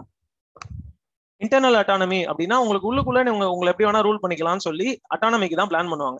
சரி, இவங்க 2 பேரையும் ஒன்னா வச்சிருக்கிறதுக்கு இவங்களுக்கு மேல இருக்கக்கூடிய அத்தாரிட்டி யாராவது ஒருத்தர் வேணும். இவங்க 2 பேருங்கிறது யாரு, இந்தியான்றது ஒரு சைடு, இந்தியாவுக்குள்ளே இருக்கக்கூடிய பாகிஸ்தான் அப்படின்றது இன்னொரு சைடு. ஏன்னா அப்பெல்லாம் மேப்ல இவங்க எல்லாருமே ஒரே ஆளுங்க தானே. இப்ப இவங்க 2 பேரையும் ஒன்னா இப்போதைக்கு வச்சிருக்கக்கூடிய பவர் யார்கிட்ட இருந்ததுன்னா பிரிட்டிஷ் கவர்மெண்ட் கிட்ட தான் இருந்துச்சு. ஏன்னா அவங்க வெளியில போயிட்டாங்கன்னா நாங்க இனிமே தனின்னு சொல்லிட்டு இவங்க பிரிச்சுட்டு போயிட்டாங்கன்னா இவங்களை தடுக்கிறதுக்கு ஒன்றும் மெத்தடே கிடையாது. அப்படிதான் இருந்தது. ஸோ இது டிசம்பர் சமயத்துல இருந்தது. மொதல் டிபேட்ஸ்ல எல்லாமே இதெல்லாம் பேசியிருப்பாங்க. பட் இது டிசம்பர் முடிஞ்சு ஜான்வரி, மார்ச் எல்லாம் வர்ற சமயத்துல நம்ம லார்டு மவுண்ட் பேட்டன் வந்துடுவார். மார்ச் 1947 எல்லாம் மவுண்ட் பேட்டனுடைய இது ஆரம்பிச்சிடும். மவுண்ட் பேட்டன் என்ன சொல்லிடுவாரு அப்படின்னா, நாங்க என்ன செய்ய போறோம்னா ஆகஸ்ட் மாசம் கிளம்ப போறோம். இதுக்குள்ளே என்ன செய்யறோம் அப்படின்னா, இந்த பாகிஸ்தான் கேட்டுட்டு ஒரு குரூப் இருக்கே அவங்களை வந்து பார்ட்டிஷன் பண்ணி பிரிச்சிடுறோம். பாகிஸ்தானுக்குன்னு அந்த 73 மெம்பர்ஸ் எலெக்ட் ஆனாங்கல்ல, அந்த 73 மெம்பர்ஸை வச்சுட்டு அவங்க முகமது அலி ஜின்னாவுடைய தலைமையில நீங்க ஒரு தனி கான்ஸ்டியூஷன் எழுதிக்கோங்கன்னு சொல்லி அவங்களை பிரிச்சு விட போறோம்னு சொல்லியிருப்பாங்க. இதுக்கெல்லாம் நிறைய பிட்டர் ஹிஸ்டாரிக்கல் ப்ராப்ளம்ஸ் வந்து இருக்கு. சரி, இப்ப நீ எப்படி பிரிப்ப? இந்த போன பேஜ்ல என்ன பார்த்தோம், 389 டோட்டல் சீட்ஸ்ல 296 பிரிட்டிஷ் அட்மினிஸ்ட்ரேட் இந்தியாவுக்குன்னு பிரிச்சிட்டீங்க. அண்ட் 93 சீட்டை வந்து பிரின்ஸ்லி ஸ்டேட்ஸுக்குன்னு பிரிச்சிட்டீங்க. ரைட், இந்த பிரிட்டிஷ் இந்தியாவில தான் பாத்தீங்க அப்படின்னா 208 சீட்ஸ் காங்கிரஸ்க்கு, 15 பேர் இண்டிபெண்டன்ட், 73 பேர் முஸ்லீம் லீகுக்கு. அவனையும் பிரிச்சு வெளியில அனுப்பிடுறீங்க, அவனை தனி கண்ட்ரியா மாறிக்கோன்னு சொல்லிட்டீங்க. அப்ப இந்த இதுலயும் பாத்தீங்கன்னா 3 பேர் தான் இந்த சைடு வந்திருக்காங்க, ரிமைனிங்லாம் அந்த பக்கம் போயிட்டாங்க. சரி இருக்கட்டும். அப்ப இந்த பிரின்ஸ்லி ஸ்டேட்ஸோட நிலைமை என்ன வருது? நீங்க இந்த பிரிட்டிஷ் இந்தியாவில இந்த கதையெல்லாம் பேசுறீங்க, ரைட்டு. அப்ப இவன் யாரு? இந்த 93 பேர் பிரின்ஸ்லி ஸ்டேட்ஸ்க்கு என்ன செய்ய போறீங்க அப்படிங்கும்போது, பிரிட்டிஷ் இந்தியாங்கிற டெரிட்டரிய British itself will divide. ஏன்னா இது எங்களோட டெரிட்டரி, நேரடியா எங்க ரூல்ல இருக்கிறது. வி வில் டிவைட், நாங்களே பிரிச்சு இது இந்தியா இது பாகிஸ்தான் சொல்லி பிரிச்சிட போறோம். வேற எந்த நேஷனாலிட்டியும் நாங்க ரெகக்னைஸ் பண்ணல. You have no option. அது ரொம்ப முக்கியம். இந்த பிரிட்டிஷ் இந்தியாவில இருக்கிறவன் யாருக்கும் நோ ஆப்ஷன். அவங்க பிரிக்கிறபடி நீங்க இந்தியாவுக்கு போயிடுவீங்க, பாகிஸ்தான் போயிடுவீங்க. ஆனா பிரின்ஸ்லி ஸ்டேட்ஸ் இருக்கிறவனுக்கு 3 ஆப்ஷன் கொடுத்தாங்க. என்னென்ன ஆப்ஷன் அது? Join India. எதுக்கு வெடி வெடிக்கிறாங்கன்னு எனக்கும் தெரியலங்க. யாரோ எங்கேயோ ரொம்ப நேரமா வெடி வச்சுன்னு இருக்கிறாங்க. I don't understand this. இன்னைக்கு யாராவது அரசியல் தலைவருக்கு பர்த்டேவா? வாய்ப்பு இல்லையே. எனிவன் இஸ் அவர், என்ன பிரச்சனை அப்படின்ட்டு? இல்ல ஏதாவது ஐபிஎல் சம்பந்தமான மேட்டர்? அதுக்கு ஒன்றும் வாய்ப்பு இல்லையே. ஐபிஎல் நடந்துட்டு இருக்குல்ல, யாராவது அதை கரெக்டா ஃபாலோ பண்றீங்கன்னா சொல்லுங்க, எனக்கும் தெரியாது அதெல்லாம். இன்னைக்கு சிஎஸ்கே ஜெயிச்சிட்டாங்கன்னு சொல்லி ஒரு நிறைய ஸ்டேட்டஸ் எல்லாரும் போட்டிருந்தாங்க, அப்படி பார்த்து தான் எனக்கு தெரியும். சரி, ஓகே, ரைட். இந்த பிரின்ஸ்லி ஸ்டேட்ஸ்க்கு மட்டும் ஒரு 3 ஆப்ஷன் கொடுத்தாங்க. Join India, join Pakistan, remain independent சொல்லி 3 கொடுத்தாங்க. இதெல்லாம் உங்களுக்கு தெரிஞ்சிருக்கும். இதுல நிறைய பிரின்ஸ்லி ஸ்டேட்ஸ் என்ன பண்ணிட்டாங்கன்னா, ஜாயின் இந்தியாவை தொட்டுட்டாங்க, ஜாயின் ஆயிட்டாங்க. ஜாயின் பாகிஸ்தான் அப்படின்னு தொட்டவன் வந்து 2 பேர். ஒருத்தன் தான் ஆக்சுவலி 2 பேர். ஒன்னு வந்து ஜுனாகர், இது வந்து குஜராத்ல இருக்கு. 2வது பாத்தீங்க அப்படின்னா ஹைதராபாத். ஹைதராபாத்ன்றதை நீங்க வந்து லேசா இட போட்டுறக்கூடாது, ஒரே ஒரு சிட்டின்னு நினைச்சு. இது வந்து இந்தியாவில ஒரு சென்ட்ரல் ஏரியால இருந்த ஒரு முக்கியமான ஒரு லொகேஷன்.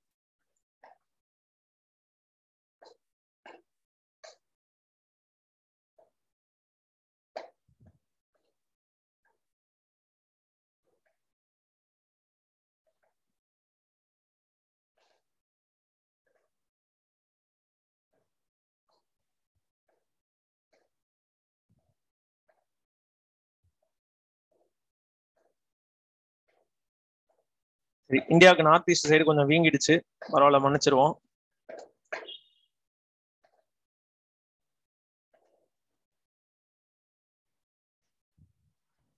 நேபாள், பூட்டான், வழக்கம் போல நம்ம பங்களாதேஷ், மயான்மர் இவெல்லாம். சரி, ரைட்டு. இந்த பக்கம் ஸ்ரீலங்கா. இந்த டாஸ்க்கை வந்து ஆல்மோஸ்ட் பை த வே, அந்த டாஸ்க் நீங்க வந்து செஞ்சீங்களே, எதுவும் ரெஸ்பான்ஸ் வரலையே, சில பேருக்கு தான் பண்ணிருக்காருன்னு நினைச்சிடாதீங்க. I have taken a look at everybody's. எனக்கு ரெஸ்பான்ஸ் எல்லாருக்கும் பண்ண முடியல. இல்லைங்க, அவங்க எல்லாம் இவ்வளவு லேட்டாலாம் வெடிக்க மாட்டாங்க. ரைட், பரவாயில்ல. சரி, இதுல ஹைதராபாத்ன்றதோடைய ப்ரொபோர்ஷன் வந்து பாத்தீங்கன்னா இப்படி இருந்தது. இவ்வளவு பெரிய ஏரியா தான் ஹைதராபாத். சாரி, நான் இங்க கீழே போட்டேன், இன்னும் கொஞ்சம் மேல நார்தன் சைட்ல இருக்கும். இங்கதான் ஹைதராபாத் இருக்கு. இன்னைக்கு மாடர்ன் ஹைதராபாத் தெலுங்கானா இந்த பக்கம் இருக்குன்னா இவ்வளவு பெரிய ஏரியா ஹைதராபாத். இது முழுக்க எனக்கு பாகிஸ்தானுக்கு போட்டு பிரிட்ஜ் போட்டு கொடுன்னு கேட்டான் அந்த ஆளு. உண்மையிலேயே கேட்டான். Nizam of Hyderabad build me a bridge to Pakistan. இது வந்து டிப்ளமேட்டிக் பிரிட்ஜ், எங்களுடைய ஆளுங்க மட்டும் தான் யூஸ் பண்ணுவோம், வேற யாரும் நீங்க யூஸ் பண்ணக்கூடாது, இப்படிலாம் கண்டிஷன் போட்டான். இப்பெல்லாம் பேசாதடா, அசிங்கமா இருக்கடான்னு சொல்லி நம்ம கான்ஸ்டியூண்ட் அசம்பிளிக்காரங்க நிறைய பேசினாங்க. அவன் கேட்கல. சரின்னு போலீஸ் ஆக்ஷன் பண்ணி இந்த இடத்த முடிச்சுட்டு இந்தியான்னு சொல்லிட்டாங்க. அடுத்தது ஹைதராபாத், சாரி, நம்ம ஜுனாகர் ஏரியால பிரச்சனை நடந்துட்டு இருந்துச்சு. அதையும் இனிமே போலீஸ் ஆக்ஷன், அங்க வந்து ரெஃபரண்டம் பண்ணி இந்தியான்ட்டாங்க. இப்ப Kashmir was an issue. Kashmir ஏன் இஷ்யூவா இருந்தது அப்படின்னா, தே சோஸ் டு ரிமைன் இண்டிபெண்டன்ட். அதாங்க பிரச்சனை. Kashmir remind independent. இப்ப காஷ்மீர் இண்டிபெண்டா இருக்கிறதுனால இவனோ 2 பேருக்கு என்ன பிரச்சனை அப்படின்னு ஒரு கேள்வி இருக்கு. ரைட், சரி. காஷ்மீர் இண்டிபெண்டா இருக்கிறதுனால இவங்களுக்கு எல்லாம் என்ன ப்ராப்ளம் இருக்கலாம் சொல்லுங்க பாப்போம். மொட்டையா ஸ்ட்ராட்டஜிக் இம்பார்ட்டன்ஸ் அப்படின்னு சொல்லிடாதீங்க, அது நிஜம்தான். அது இப்போ உங்களை வந்து அன்மியூட் பண்ணிக்கிறதுக்கான ஆப்ஷன் கொடுத்துருக்கேன். எனக்கு யாருனாச்சும் ஒருத்தர் சொல்லுங்க, இவங்களுக்கு 2 பேருக்குமே ஏன் வந்து இந்தியாவுக்கும் சரி பாகிஸ்தானுக்கும் சரி ஏன் வந்து இவங்களை இண்டிபெண்டா பாக்குறதுக்கு, அதாவது காஷ்மீர் இண்டிபெண்டா இருக்கிறது ஏன் பிடிக்கல, என்ன மெயின் காரணமா இருக்க முடியும்? கெஸ் பண்ணுங்க. ஒன்னும் இதுல ஒரு பெரிய ஹார்ட் அண்ட் ஃபாஸ்ட் ரூல்லாம் கிடையாது. Kashmir resourceful area. Of course, கண்டிப்பா ரிசோர்ஸ்ஃபுல் அப்படின்றத மறுக்கவே முடியாது. I agree. Any other answers? வேற ஒரு பர்ஸ்பெக்டிவ்லன்னு சொல்லுங்க. என்னங்க? 2 பேருக்குமே செக்யூரிட்டி இருக்காது சார், அவங்க 2 பக்கத்துல பேசுற மாதிரி. ஐ agree. Any other answer? Trade, security, Modi birthday post celebrate, இல்லைங்க, அதை கேள்விக்கு நான் முன்னாடி பதில் சொல்லிட்டேன், மன்னிக்கணும். அது இல்ல, இன்டர்வென்ஷன் ஆஃப் சைனா. ஓகே, அப்பெல்லாம் நம்ம சைனாவோட வந்து அப்படியே இப்படி இப்படி குத்துமதிப்பா தான் ஒரு ரிலேஷன்ல இருந்தோம், ஒரு நல்ல ரிலேஷன்ஷிப்லாம் கிடையாது. பிரிட்டிஷ் ஈஸ்ட் இந்தியா கம்பெனி இங்க இருந்த சமயத்துல இருந்தே பிரச்சனைகள் இருந்தது சைனாவோட. பிரிட்டிஷ் கவர்மெண்ட் வந்ததுக்கு பிற்பாடும் கூட அவங்க என்ன பண்ணிட்டு இருந்தாங்கன்னா, நார்த் ஈஸ்ட் ஏரியால இன்னும் நிறைய கிளைம் பண்ணிட்டு இருந்தாங்க. இப்போ வரைக்கும் அந்த பிரச்சனைகள் கண்டினியூ ஆயிட்டு இருக்கு. சரி, நான் ஸ்ட்ரெயிட் ஆன்சருக்கு வந்துடுறேன், நோ டைம் டு வேஸ்ட். இங்க பாருங்க, இதா இருக்கு பாருங்க, ஒரு நிமிஷம் இருங்க. இன்னொருத்தர் ஆன்சர் பண்ணிருக்கீங்க, ஹெட் ஆஃப் கிரவுன் ஆஃப் இந்தியாங்கிறதுலாம் நம்ம மனசுல இப்ப பதிய வச்சுட்டாங்க. அப்பெல்லாம் ஒன்னும் கிரவுன்லாம் இப்ப நமக்கு ஆரம்பத்திலேயே அந்த ஏரியா எவனுக்கும் இல்லைன்னு சொல்லிட்டாங்கன்னு வச்சுங்களேன். காஷ்மீர் இண்டிபெண்டாவே இருந்திருந்தான், தனி கிங்டமாவே இருக்கான், நீ காஷ்மீர் ஒரு கண்ட்ரி ஆயிட்டான்னு வச்சுப்போம். அப்ப போய் அது கிரவுன்னுங்களா? இப்படி பார்த்தா பாகிஸ்தான் ஃபுல்லா நம்மளோட வலது கை, அதை வெட்டி விட்டானுங்கல்ல. அது கிரவுன்ங்கிறது வேற விஷயம். மெயினான ப்ராப்ளம் என்ன அப்படின்னா, இங்க பாருங்க, இதுதான் இந்தியாவோட ரிலீஃப் மேப். இந்தியான்னு சொல்ல முடியாது, சவுத் ஈஸ்ட் ஏசியாவுடைய ஒரு ரிலீஃப்ன்றது ஹைட், ஆல்டிடியூட் சம்பந்தப்பட்ட ஒரு விஷயம். இங்க வந்து குட்டியூண்டு நம்ம 2 கூழாங்கல் வச்ச மாதிரி 2 சின்னூண்டு ரிலீஃப் தான். இதெல்லாம் வந்து பிளாட்யூஸ். இந்த ஏரியா ஃபுல்லாவே கொஞ்சம் ஓரளவுக்கு பிளாட்யூஸ் உயரம். இங்க பாருங்க, வெஸ்டர்ன் காட்ஸ் எல்லாமே மோரலெஸ் வந்து யூனிஃபார்மா இருக்கும். ஈஸ்டர்ன் காட்ஸ் அங்கங்க பொழந்திருக்கும். எங்கெல்லாம் ரிவர்ஸ் போய் சியோட மர்ஜ் ஆகுதோ, அங்கெல்லாம் பே ஆஃப் பெங்காலோட மர்ஜ் ஆகுதோ, அங்கெல்லாம் கட் ஆயிடுச்சு இல்லையா? அப்படியே நேரா வாங்க இங்க மேல. இதை பார்த்தாலே உங்களுக்கு ஒரு பயம் ஏற்படணும். அந்த அளவுக்கு ஒரு பிரம்மாண்டமான ஸ்ட்ரக்சர் இது ஹிமாலயாஸ் அப்படின்றது. இந்த ஹிமாலயாஸ்ல என்ன ட்விஸ்ட் அப்படின்னா, இப்ப நான் என்ன செய்ய போறேன், இது தலையிலேயே இந்த மேப் வரைய போறேன். இது எவ்வளவு அக்யூரேட்டா வரும்னு எனக்கு தெரியல. ஓரளவுக்கு கண்ணு தெரியுது, பரவாயில்ல.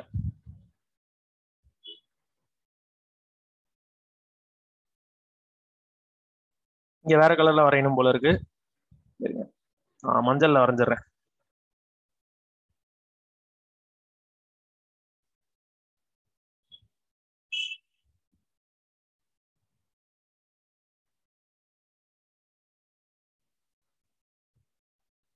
இல்லையே. கரெக்டா தான் வந்திருக்கேன். இது வந்து இன்னும் கொஞ்சம் உள்ள வரும், இப்படி வரைக்கும் வரும், இன்னும் கொஞ்சம் உள்ள வரும். அப்படியே இங்க இருந்து இப்படி போகுதுன்னு வச்சுப்போம். இங்க வந்து சிக்கிம் ஏரியாலாம் பாத்தீங்கன்னா ஃபுல்லா ஹிமாலயாஸ் தான். இங்க கீழே இருந்து வரும்போது இப்படி போயிடுச்சா. நான் ரொம்ப ஸ்ட்ரைட்டா வரைஞ்சிட்டேன். இது ஒரு 3 டைமென்ஷனல் மேப் வந்து 1 டைமென்ஷனல் மாதிரி நான் வரைஞ்சிட்டேன். இது இன்னும் கொஞ்சம் ஃபிளாட்டா இப்படி வரையணும், நார்த் ஈஸ்ட்டுக்குலாம் இப்படி வரையணும்னு வச்சுங்களேன். இதுதான் கொஞ்சம் மோர் அக்யூரேட்டா இருக்கும். வெயிட் பண்ணுங்க. ஒன்றும் இல்லைங்க, நம்ம இப்படி தானே கத்துக்க முடியும், ரைட்? சி, இதை வந்து இப்படி வச்சுப்போம்.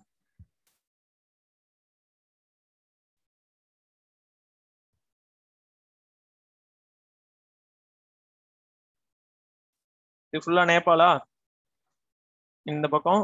அப்ப பாருங்களேன், முக்கால்வாசி ஹிமாலயாஸ் வந்து ஃபுல்லாவே நார்த் ஈஸ்ட் இந்தியா இதுல தான் இருக்கு. சாரி, தட் இஸ் நேபாளில தான் இருக்கும் ஹிமாலயாஸ் நிறைய. எனிவே, இப்படி இருக்கக்கூடிய ஒரு இடத்துல இந்த காஷ்மீர் ஏரியா தான் பாத்தீங்க அப்படின்னா easiest method to enter India. இந்த பக்கம் இருக்கிறது எல்லாமே அன்ஃபேவரபிள் டெரைன். இது வந்து ஃபுல்லாவே டெசர்ட் ரிலேட்டட் டெரைன். அண்ட் இந்த பக்கம் தான் உங்களுக்கு பர்ஃபெக்ட் என்ட்ரி இன்டு இந்தியான்றது ஒரு பக்கம். இன்னொன்னு, இந்த லேண்டை யார் கண்ட்ரோல் பண்றாங்களோ they can enter India to will. இந்தியான்றதும் சரி பாகிஸ்தான் சரி, ரெண்டு சைடுமே என்ட்ரி ஆகிறதுக்கான அட் வில் வர முடியும் அப்படின்னா இந்த ஏரியா ஃபுல்லா கண்ட்ரோல் பண்ணணும். அண்ட் ஆல்சோ இது மட்டுமே இல்லை, நேச்சுரல் ரிசோர்சஸ், டூரிசம், அங்க இருக்கக்கூடிய மக்களோட கல்ச்சர், விருப்பம், இது மாதிரி நிறைய கிரைட்டீரியா வந்து இருக்கு. நீங்க இந்த சைடு சைனீஸ் சைடு பாத்தீங்கன்னா இன்னும் கொஞ்சம் பயங்கர த்ரெட்டனிங்கா இருக்கும். என்னன்னா, அவங்களோட சைனீஸ் வாழக்கூடிய இந்த ஏரியாலாம் பாத்தீங்கன்னா ஃபுல்லாவே பிளாட்டிவ். குளிரும் உனக்கு இங்கெல்லாம், சவுத் சைடு ஆஃப் சைனாலாம் உனக்கு குளிரும். திபெத் ஆக்சுவலி இது திபெத்துங்கிற ஏரியாவையும் அவன் கிளைம் பண்ணிட்டான். இப்போ அது அவனது தான். அப்ப அவனோட சைட்ல இருந்து ட்ரூப்ஸையோ ஏதாவது கொண்டு வரணும்னா இது ரொம்ப ஈஸி. நம்மளோட சைட்ல இருந்து பாத்தீங்கன்னா சிவியரான ஆல்டிடியூட், இங்க பயங்கரமான ஹைட். இந்த ஹைட்டை வந்து இங்க சடனா இப்படி ஃபிளாட்டா இருக்கிற லேண்ட் அப்படி மேல அப்படி ஏறும். சரியா? ஜியோகிராஃபி வந்து இந்த இடத்துல ஒரு முக்கியமான ரோலை பிளே பண்ணுது. அப்ப இந்த ஹிமாலயாஸோடைய சைட்ல நம்ம கிளைம் பண்றதுங்கிறது ரொம்ப கஷ்டம். வேற ஃபார் தம் இட்ஸ் ஈஸி. ஈஸினா நம்மளை கம்பேர் பண்ணும்போது ஈஸி, பட் அவங்களுக்கும் பல அப்டக்கல்ஸை தாண்டி தான் வரணும். ஏன்னா இங்கெல்லாம் நீங்க ரோடு எல்லாம் போட முடியாது, அவ்வளவு டிஃபிகல்டிஸ் இருக்கு. But still they managed to put a lot of roads interconnecting a lot of mountain ranges. It's not an easy thing to do. வருஷக்கணக்கா அவங்க அதை பண்றாங்க. சரி, இதெல்லாம் இருக்கட்டும். காஷ்மீரை கண்ட்ரோல் பண்ணணும்னு நினைச்சதுக்கு இது ஒரு காரணம். என்னன்னா, இதுல மோஸ்ட் ஆஃப் தி ஏரியா வந்து அன்இன்ஹாபிட்டட். இங்கெல்லாம் வந்து யாருமே கிடையாது, மனிதர்களே கிடையாது. ஓவராலா பாத்தீங்கன்னா மொத்தமாவே ஒரு 10,000 பேர் கூட இருக்க மாட்டோம். இன்னைக்கு லடாக்னு சொல்ற அந்த ஏரியால பாத்தீங்கன்னா 1,00,000 பேருக்கு கீழே தான் இருக்காங்க. அதுலயும் வந்து ரொம்ப நார்தர்ன் சைட் ஆஃப் லடாக்ல எல்லாம் ஆளே கிடையாது. ஏன்னா அது வந்து ரொம்ப அன்ஹாஸ்பிட்டபிள் ஏரியா. ஸோ இப்படி நிறைய சர்க்கம்ஸ்டான்சஸ் நடுவில் இருக்கும் பொழுதே என்ன ஆயிடுது அப்படின்னா, 1947 பிகினிங்லேயே இந்த பாகிஸ்தானை பிரிக்கிறோம் அதெல்லாம் வந்துருச்சு. பிரிக்கிறப்பயே முதல்ல ஒரு ஃபர்ஸ்ட் ப்ராப்ளம் என்ன வந்துருச்சு அப்படின்னா, 1 செகண்ட், இன்னொரு மேப் காட்டுறேன். அதை பார்த்தீங்கன்னா உங்களுக்கு டக்குன்னு ஒரு இது புரிஞ்சிடும். 1857 ரிவோல்ட், ஈஸ்ட் இந்தியா கம்பெனியோடைய மேப்பு. இங்க பாருங்க. இப்போ now I will show you map. அது கொஞ்சம் நல்லா அப்சர்வ் பண்ணுங்க. இப்போ பாருங்க, ரிமைனிங் ஏரியாலாம் மோர் ஆர் லெஸ் வந்துட்டோங்க. இது எனக்கு இது உனக்கு எல்லாம் பிரிச்சிட்டோம். மேப் தெரியுதா உங்களுக்கு? சூப்பர். இப்ப இந்த இடத்துலயே நம்ம டிவிஷனை சரியா பண்ணல, அதனாலதான் இங்கேயே கொஞ்சம் ப்ராப்ளம்ஸ் வந்து ஜுனாகர் ரிலேட்டடான இஷ்யூலாம் வந்தது. சரி இருக்கட்டும், இந்த இடம்லாம் நம்ம கிளியரா பார்ட்டிஷன் பண்ணிட்டோம். இங்கெல்லாம் வந்து தெர் வாஸ் நோ இஷ்யூ. இதுலயே பஞ்சாப்ல ஏரியாலலாம் கொஞ்சம் கலவரங்கள் ப்ராப்ளம்ஸ் எல்லாம் இருந்தது, பட் அதெல்லாம் விட்டுருவோம். ஆனா இந்த பாகிஸ்தானுக்குன்னு கோடு போட இந்த பார்ட்டிஷன் பண்றதுன்னு வந்தானுங்கல்ல, அவனுக்கு இங்கேயே ஸ்டாப் பண்ணிட்டானுங்க. இதுக்கு மேல அவங்க போவே இல்லை.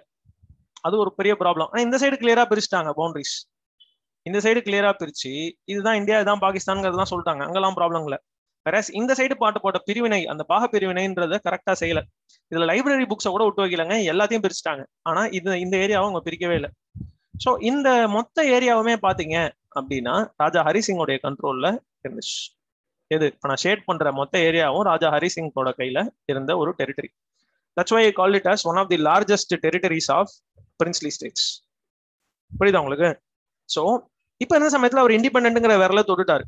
யாரு? நம்ம ராஜா ஹரிசிங். அவரோட இண்டிபெண்டன்ஸை த்ரெட்டன் பண்றதுக்கு எல்லா சைட்ல இருந்துமே தேர் வேர் ஓப்பன் அட்டெம்ப்ட்ஸ். எப்படின்னா ஃபர்ஸ்ட் பாகிஸ்தானோட சைட்ல இருந்து அவங்க அந்த ட்ரைபல்ஸ் எல்லாம் விட்டாங்கன்னு சொல்லி நம்ம பேசுவோம். அது தட் வி ஆர்னா சி ஒரு இண்டிபெண்டன்ட் கிங்கா இருந்தாலும் அவருக்கு வந்து ரொம்ப வருஷமான கவர்னன்ஸ் எக்ஸ்பீரியன்ஸ் அப்படிங்கறதெல்லாம் கிடையாது. அதாவது ஃபுல்லா இண்டிபெண்டன்ட் எல்லாம் கிடையாது. எப்போ உங்களுக்கு இண்டிபெண்டா ஃபுல் கவர்னன்ஸ் வந்து இல்லாம இருக்கோ அப்பவே நீங்க என்ன செய்யணும்? அப்பவே உங்களுக்கு இன்னொரு என்ன ப்ராப்ளம் இருக்கும்? உங்க ஆர்ம்டு ஃபோர்ஸஸ் உங்களால ப்ராப்பரா மெயின்டைன் பண்ண முடியாது. You had your armed force, அதுல ஒன்றும் கொஸ்டினே கிடையாது. ஆர்டிகல் 370 எல்லாம் வரதுக்கு முன்னாடி நான் சொல்றேன், அங்க காஷ்மீரை பொறுத்த அளவுக்கு they had lot of strength, அதுலலாம் ஒன்றும் இதுவே கிடையாது. பட் இந்தியன் சைடோட ஸ்ட்ரென்த்தை கம்பேர் பண்ணும்போதும் சரி, பாகிஸ்தானி சைடை கம்பேர் பண்ணும்போதும் சரி, ரெண்டுமே அவங்களால ஒரு ஸ்ட்ராங்கான ஸ்ட்ரென்த் அப்படின்னு நம்ம சொல்ல முடியாது. ஒரு ஸ்ட்ரென்த் எல்லாம் இருந்ததுன்ட்டு நம்ம பேசவே முடியாது. Got it. சரி, எனிவே இதெல்லாம் வந்து தனித்தனியா இருந்துச்சுங்க. இது எல்லாமே ஓகே, இது எல்லாமே okay. All of you take a small break for a minute. ஒரே நிமிஷம் நான் திரும்ப வந்துடுறேன். Sorry for the interruption. சரிங்க, எங்க விட்டோம்? அந்த ரைட், இந்த ப்ராப்ளம்ஸ் இருக்கிற ஏரியா கொடுத்துருந்தோம் இல்லையா? ரைட், நான் இப்ப இன்னொரு விஷயத்துக்கு வரேன். ஒரே நிமிஷம் இருங்க. இந்த 93 சீட்ஸுங்கிறது, இந்த 93ங்கிறது என்னங்க? இது வந்து சீட்டு, சரிங்களா? இந்தியாலேயே மொத்தம் 93 சீட்டு தான் இருந்ததுன்னு அர்த்தம் கிடையாது. இந்தியாவிலே மொத்தம் 93 பிரின்ஸ்லி ஸ்டேட்ஸ் தான் இருந்ததுன்னு அர்த்தம் கிடையாது. இதுல மொத்தம் 565 பிரின்ஸ்லி ஸ்டேட்ஸ் இருந்தாங்க. பட் இதுல நிறைய பிரின்ஸ்லி ஸ்டேட்ஸ் மர்ஜ் பண்ணி தான் இந்த 93 சீட்ஸை பிரிட்டிஷ் அலாட் பண்ணியிருந்தாங்க கான்ஸ்டிடியூண்ட் அசம்பிளிக்கு. ஸோ இப்படி இதை புரிஞ்சுப்போம். ஒரே நிமிஷம் இருங்க. Government of India act of 1935 அப்படின்னு ஒண்ணு வருது இல்லையா? இந்த ஆக்ட்லயே என்ன பண்ணிருப்பாங்க அப்படின்னா, நல்லா பாருங்க, இந்தியன் ரூலர்ஸ், அதாவது பிரிட்டிஷ் இந்தியா நேரடியா இருக்கு, அதை அவங்களுக்கு பார்ட்டிஷன் பண்ணக்கூடிய ரைட்ஸ் இருக்கு. பட் பார்ட்டிஷன்ங்கிற கான்செப்ட் அப்ப வரல. பட் பின்னாடி 1947 இந்தியன் இண்டிபெண்டன்ஸ் ஆக்ட் வருது இல்லையா, அங்க வந்து வருது. பட் இந்த 1935 ஆக்ட்ல என்ன பண்ணிருப்பாங்க, இந்த ஆல் இந்தியா ஃபெடரேஷன் அப்படின்னு சொல்லிட்டு ஒரு ஸ்ட்ரக்சர் ஆரம்பிக்க முயற்சி பண்ணிருப்பாங்க. ஆனா என்ன ஆயிருக்கும், இதுல இந்தியால இருந்த 565 பிரின்ஸ்லி ஸ்டேட்ஸ் இந்த ரிஜெக்ட் பண்ணிருப்பாங்க. இந்த 565ல ரொம்ப சில பேர் தான் சப்போர்ட் பண்ணிருப்பாங்க. இது வந்து கடைசியில ஒரு ஃபெயிலியரா போயிருக்கும். இதை வந்து ஹரிசிங்கும் சேர்ந்து தான் ப்ரப்போஸ் பண்ணுவாரு. பட் அவரை தவிர ரொம்ப யாருமே இதுல இன்ட்ரெஸ்ட் காட்டல இல்லையா? ஆனா அந்த 565 பேருமே by the time of 1947 almost independence ஆகிற சமயத்துல எல்லாம் நம்ம வந்து இந்தியாவை நம்பியோ இல்ல பாகிஸ்தானை நம்பியோ தான் இருக்க முடியும். ஏன்னா அங்கேயும் பாகிஸ்தான் சைட்லயும் இருக்காங்க. இங்க பாருங்க, பிரின்ஸ்லி ஸ்டேட்ஸ் அங்க எங்கெங்க இருந்தாங்க அப்படின்னா, இதை பாருங்க, இந்த மேப் தெரியுதா உங்களுக்கு? Are you all able to see the map? Yeah, cool. இப்ப பாகிஸ்தான் சைடுல இருந்த பிரின்ஸ்லி ஸ்டேட்ஸ் எல்லாம் எங்க தெரியுமா இருந்தாங்க? இங்க இருந்தாங்க. இந்த ஈரானியன் சைடு இருக்கு பாத்தீங்களா, இந்த ஈரான் சைடுல இருந்த ஒரு பெரிய ஏரியா, இது ஃபுல்லாவே வந்து இதுக்குள்ள ஏகப்பட்ட பிரின்ஸ்லி ஸ்டேட்ஸ் இருந்தாங்க. இதெல்லாம் மன்னராட்சியில இருந்த இடம் தான், ரைட்டா? அது மாதிரி வந்து இந்த காஷ்மீர் ஏரியாங்கிறது ஒரு பிரின்ஸ்லி ஸ்டேட். இது ஃபுல்லாவே வந்து இந்தியா, இப்ப இந்தியாவுல இருக்குன்னு வச்சுக்கோங்க, இது ஒரு பிரின்ஸ்லி ஸ்டேட். இங்கெல்லாம் பாத்தீங்கன்னா இந்த ராவல்பிண்டிக்கு கம்ப்ளீட்டா சவுத் சைட்ல, இது ஈஸ்டர்ன் வெஸ்டர்ன் சைட்ல பாத்தீங்கன்னா ஒரு பிரின்ஸ்லி ஸ்டேட்ஸ் இருந்துச்சு. இந்த ஏரியா சென்ட்ரல் இந்தியா ஃபுல்லாவே இதெல்லாம் பிரின்ஸ்லி ஸ்டேட் தான், இதெல்லாம் பிரின்ஸ்லி ஸ்டேட் தான். அப்புறம் குஜராத்லயே வந்து நிறைய ஏரியா பிரின்ஸ்லி ஸ்டேட்ஸ் தான். அது மாதிரி வந்து இந்த ஹைதராபாத் நிசாம், அவர் வந்து ஒரு பிரின்ஸ்லி ஸ்டேட் தான். இந்த பக்கம் சௌராஷ்டிராவுக்கு வந்து தனியா ஒரு பிரின்ஸ்லி ஸ்டேட்ஸ் இருந்துச்சு. அதுக்கப்புறம் நம்ம திருவிதாங்கூர், இந்த மைசூர் ஏரியால இருந்துச்சு. திருவிதாங்கூர் சமஸ்தானம் சொல்லிட்டு கேரளா சைட்ல இருந்துச்சு. இந்த பக்கம் ஒடிஷா சைட்ல எல்லாம் வந்து கொஞ்சம் பிரின்ஸ்லி ஸ்டேட்ஸ். அப்ப சார், பிரிட்டிஷ் கவர்மெண்ட்ங்கிறது என்னதான் ரூல் பண்ணாங்கன்னு கேட்டா, இப்ப நான் ஷேட் பண்ண ஏரியாவெல்லாம் தவிர்த்து எல்லா ஏரியாவும் தான் ரூல் பண்ணிட்டு இருந்தான், இன்க்ளூடிங் பர்மா. அதாவது மயன்மர்னு நீங்க நம்ம சொல்ற ஏரியாலேயே பெரிய இடத்த அவங்க தான் ரூல் பண்ணிட்டு இருந்தாங்க. அப்ப இப்ப நான் ஷேட் பண்ணிருக்கிற ஏரியாலாம் பாத்தீங்கன்னா பிரின்ஸ்லி ஸ்டேட்ஸ், நிறைய பிரின்ஸ்லி ஸ்டேட்ஸ், அதாவது ரொம்ப ஸ்ட்ராங் பிரின்ஸ்லி ஸ்டேட்ஸா இருந்தவங்களாம் இவன் தான். இந்த மாதிரி இருந்தவன் 565 பேருன்னு சொல்றேன். புரியுதா உங்களுக்கு? இத்தனை பேர் பிரின்ஸ்லி ஸ்டேட்ஸ் இருந்தாங்க. அப்ப இந்த பிரின்ஸ்லி ஸ்டேட்ஸுக்கு, பிரின்ஸ்லி ஸ்டேட்டுங்கிறது சரி, இவெல்லாம் அப்புறம் எப்படி பிரிட்டிஷ் ரூலுக்கு கீழே இருந்தான்? பிரின்ஸ்லி ஸ்டேட்டுங்கிறீங்க, அப்ப பிரிட்டிஷ் நேரடியா ரூல் பண்ணன்றீங்க. அப்ப என்ன வித்தியாசம் அப்படின்னா, இந்த ஷேட் பண்ண ஏரியாவை தவிர்த்து இந்த இடத்துல எல்லாம் பிரிட்டிஷ் நேரடியா தங்களோட ரெப்ரசன்டேட்டிவ்ஸ் வச்சு ரூல் பண்ணாங்க. ஒன்னும் ஒரு பிரிட்டிஷ் ஆஃபீஸர் இந்த மாதிரி ஒரு சேர்ல உட்காந்து ரூல் பண்ணுவாங்க. அப்படி இல்லைன்னா அங்க ஒரு கவுன்சில் ரூல் பண்ணும். அந்த கவுன்சில்ல கிராஜுவலா இந்தியன்ஸ் இன்க்ளூட் பண்ணணும் டிசைட் பண்ணாங்க. அதுல இந்த ஃப்ரீடம் ஃபைட்டர்ஸ் எல்லாம் காங்கிரஸ் மூலமா எலெக்ஷன்ல நின்று அந்த சீட் எல்லாம் ஆக்குபை பண்ணிட்டாங்க. வேற பிரின்ஸ்லி ஸ்டேட் நான் ஷேட் பண்ண ஏரியால அதே மன்னர், அவங்க பையன், அவங்க பேரன் இப்படிதான் இருந்துட்டு இருந்தாங்க. இந்த மன்னர்கள் எல்லாருக்கும் என்ன ஆயிடுச்சுன்னா, அவங்களோட சாவர்னிட்டி பறி போயிடுச்சு. எப்ப 1858 ரிவோல்ட் முடிஞ்சதுமே இந்தியாவில இருக்கிற மொத்த லேண்டையுமே குவீன் விக்டோரியாவோடதுன்னு ப்ரொக்ளைம் பண்ணிருப்பாங்க, இனிமே எங்களுதுன்னு சொல்லியிருப்பாங்க. இந்த சாவர்னிட்டியை 1947 திருப்பி கொடுத்துட்டாங்க. இண்டிபெண்டன்ஸ் நடந்த உடனே இந்தியன் இண்டிபெண்டன்ஸ் ஆக்ட் படி என்ன பண்ணிருப்பாங்கன்னா, நீங்க வந்து எங்களோட டெரிட்டரியே கிடையாது, எங்க கண்ட்ரோலுக்கு கீழே ஒரு சப்சிடரி அலையன்ஸ், உங்களுக்கு எங்களுக்கு ஒரு அலையன்ஸ் மாதிரி தான் சொல்லியிருப்பாங்க, ஒரு பேச்சுக்கு அலையன்ஸ் மாதிரி சொல்லியிருப்பாங்க. லீகலி ஸ்பீக்கிங் நான் உங்களுக்கு லீடரா இருக்கலாம், ஆனால் இனிமே நான் உங்களுக்கு லீடர் கிடையாது, இனிமே உங்களோட விருப்பம்னு சொல்லி அந்த சாவர்னிட்டியை அந்த 565 பேருக்கு திருப்பி கொடுத்துருப்பாங்க. இங்கதான் பிரச்சனை. பிரிட்டிஷ் என்ன செய்யலன்னா, they did not force the princely states to join any side. நீங்க இந்தியாவோட ஜாயின் பண்ணு, பாகிஸ்தானோட ஜாயின் பண்ணு, இல்ல இண்டிபெண்டா இருந்துக்கும் 3 ஆப்ஷன் கொடுத்துறாங்க. இதுக்கப்புறம் இன்ஸ்ட்ருமெண்ட் ஆஃப் அக்செஷன் அப்படின்னு ஒண்ணு தராங்க.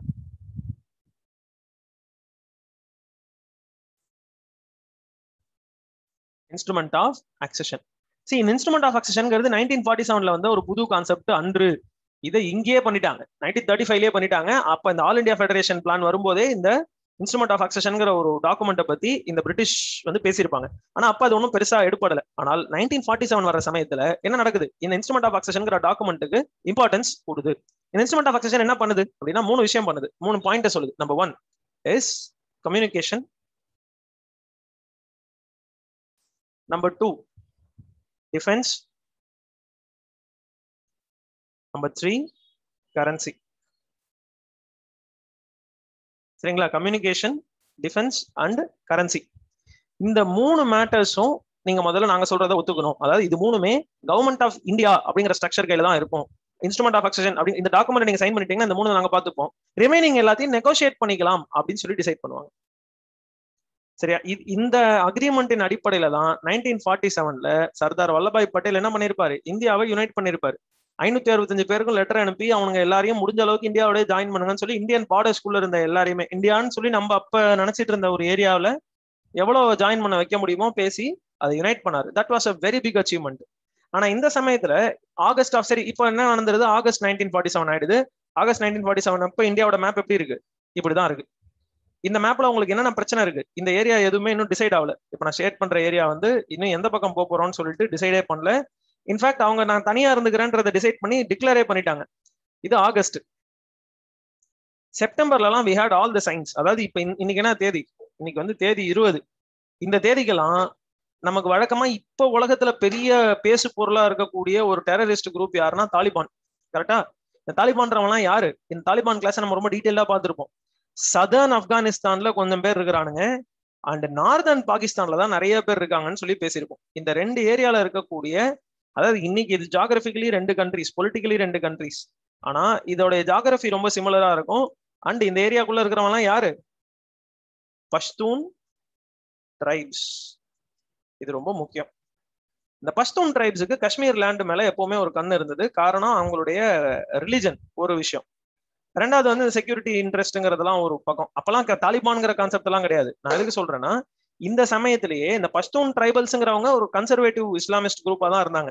இவங்கள முகமது அலி ஜின்னா என்ன பண்ணுவாருன்னா என்கரேஜ் பண்ணுவார். நீங்க வந்து ஏன் இங்க போய் உங்களுடைய பர்த் ரைட், உங்களுடைய பிறப்பு உரிமையை நீங்க ஏன் போய் கிளைம் பண்ணக்கூடாது அப்படி சொல்லி கேட்பார். இது பண்ணும்போது என்ன நடக்கும் அப்படின்னா 1946ல 1947 ஆகஸ்ட் முடிஞ்சு செப்டம்பர் முடிஞ்சு அக்டோபர்ல பாத்தீங்க அப்படின்னா கிட்டத்தட்ட ஒரு very large area of Kashmir, Raja Hari Singh actually என்ன செய்யறதுன்னு தெரியாத அளவுக்கு அவருக்கு ப்ராப்ளம் வரும். நான் ஜூம் பண்ணது உங்களுக்கு தெரியுதா, ஜூம் பண்ணது உங்களுக்கு தெரியுதான்னு தெரியல, கொஞ்சம் ஸ்லோவா தான் ஸ்ட்ரீம் ஆகுதுன்னு நினைக்கிறேன். Yeah, it is streaming slowly but it will come. கொஞ்சம் வெயிட் பண்ணுங்க, உங்களுக்கு வரும். ரைட். இப்ப இந்த பாகிஸ்தானி ட்ரைபல்ஸ், இந்த பஷ்தூன் ட்ரைபல்ஸ் எல்லாமே இந்த இடத்துல ஊடுருவ ஆரம்பிப்பாங்க. ஊடுருவுதல் ஆர் இன்வேஷன் அப்படின்றதுக்கு நீங்க எப்படி புரிஞ்சுக்கணும், நீங்க பாருங்க.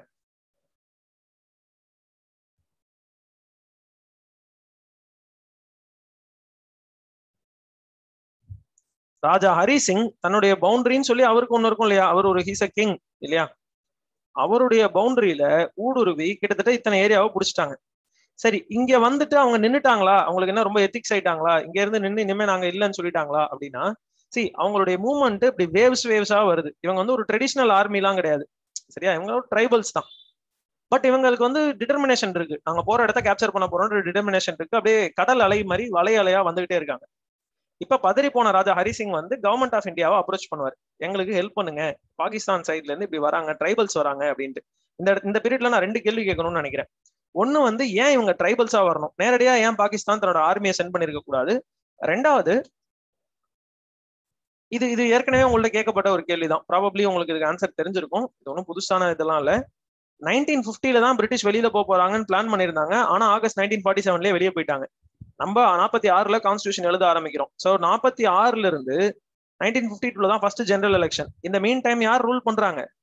கான்ஸ்டிடியூவன்ட் அசம்பிளி தான் நம்மள ரூல் பண்றாங்க அப்படின்றத நம்ம பார்த்துட்டோம். இண்டிபெண்டன்ஸ்ல இருந்து 1952 வரைக்கும் கான்ஸ்டிடியூவன்ட் அசம்பிளி தான் டூவல் ரோல்ல இருக்கு. ஒரு நாள் அது கான்ஸ்டிடியூவன்ட் அசம்பிளியா உட்காரும், இன்னொரு நாள் பார்லிமெண்டா உட்காரும். இப்படி இது மாதிரி ஒரு டூவல் ரோல் தான் பண்ணிட்டு இருந்தாங்க. இதெல்லாம் ஓகே. 1947 இண்டிபெண்டன்ஸ். ஆனா 47ல இமீடியட்டா என்ன நடக்கல? லார்டு மவுண்ட் பேட்டன் வெளியே போல. சரி, லார்ட் மவுண்ட் பேட்டன் தான் என்ன பண்ணிருக்காரு, இந்த இண்டிபெண்டன்ஸ்க்கான ஃபார்மாலிட்டிஸ் எல்லாத்தையும் கம்ப்ளீட் பண்ணிட்டு போயிருக்காரு. அவர் தான் வந்து பிரிட்டிஷ் கொடியை இறக்கிட்டு இந்தியன் பிளாகை ஏத்திட்டு அதுக்கு சல்யூட் அடிச்சுட்டு போவார். அது அவங்களோட ஃபார்மாலிட்டி, ரைட்டுங்களா? அப்ப லார்ட் மவுண்ட் பேட்டன் அன்னைக்கே கிளம்பிட்டாரா அப்படின்னு கேட்டா ஆகல. அவர் போல. அவர் வந்து என்ன பண்ணிருப்பாரு அப்படின்னா, கவர்னர் ஜெனரல் ஆஃப் இந்தியா அப்படின்ற போஸ்ட்ல 1948 வரைக்கும் இருந்திருப்பார். ஒரு வருஷம் இண்டிபெண்டன்ஸ் ஆனதுக்கு பிறகும் அவர் இங்கே தான் இருந்திருப்பார்.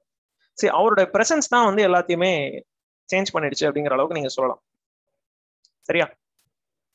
எப்படி சேஞ்ச் பண்ணுது அப்படின்னு பாத்தீங்கன்னா, இப்ப அக்டோபர் ஆஃப் 1947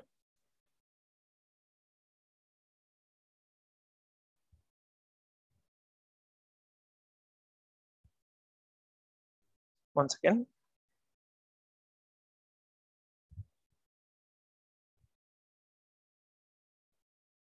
ஒரே நிமிஷம் இருங்க.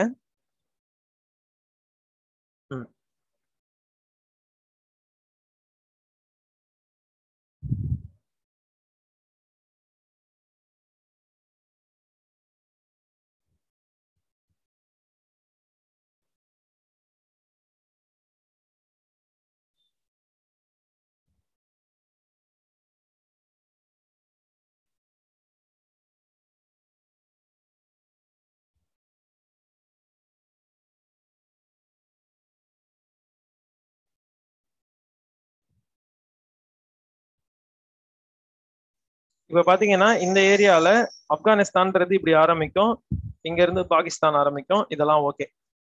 இப்ப என்ன நடக்குதுன்னா, கீழே இருக்கிறதுலாம் வேற வேற ஸ்டேட்டுங்க. சரியா? இப்ப இங்க இருந்தே ப்ராப்ளம். இந்த பஷ்டூன் ட்ரைபல்ஸ் இருக்காங்க இல்லையா, இவங்க என்ன செஞ்சிடறாங்க, இவ்வளவு தூரத்தை வந்து ஆக்குபை பண்ணி விட்டுறாங்க. ராஜா ஹரி சிங் இங்க ஸ்ரீநகர்ல இங்க உட்காந்துருக்காரு. அவரோட கேபிட்டலை நோக்கி இப்ப இந்த போர்சஸ் வந்துட்டு இருக்கு. அதனால இவர் என்ன பண்ணிடுறாரு, பயந்து போயிட்டு நேரா ஆகஸ்ட் 1947, ஆகஸ்ட் முடிஞ்சு இண்டிபெண்டன்ஸ் ஆயிடுச்சு. செப்டம்பர் அக்டோபர் மந்த் நேரா கவர்மெண்ட் ஆஃப் இந்தியா கிட்ட வந்து டெல்லியில ஹெல்ப் கேட்கிறாரு. வந்து இந்த போர்சஸ திருப்பி ரிப்பெல் பண்ணுங்க, தள்ளி விடுங்க அப்படின்ட்டு. இப்ப பிரைம் மினிஸ்டர் நேரு என்ன சொல்றாரு அப்படின்னா, he wanted to send the Indian army here. Indian ஆர்மியை அனுப்புறோம் அப்படின்னு சொல்லுவார். இந்தியன் ஆர்மியை அனுப்புறதுக்கு என்ன சொல்லுவாரு அப்படின்னா, பேசேஜ் ரைட்ஸ் கொடுங்கன்னு கேட்பார். நல்லா புரிஞ்சுக்கோங்க, பேசேஜ் ரைட்ஸ். பேசேஜ் ரைட்ஸ் அப்படின்னா, உங்க டெரிட்டரி வழியா எங்களுடைய ஆர்மியை நாங்க போக வைக்கிறோம், போக வச்சுட்டு என்ன செய்யறோம், இந்த எனிமிய இந்த லைனுக்கு கிட்டக்க நாங்க மீட் பண்றோம் அப்படின்னு சொல்லி ஒரு மிலிட்டரி பிளான் போடுவாங்க.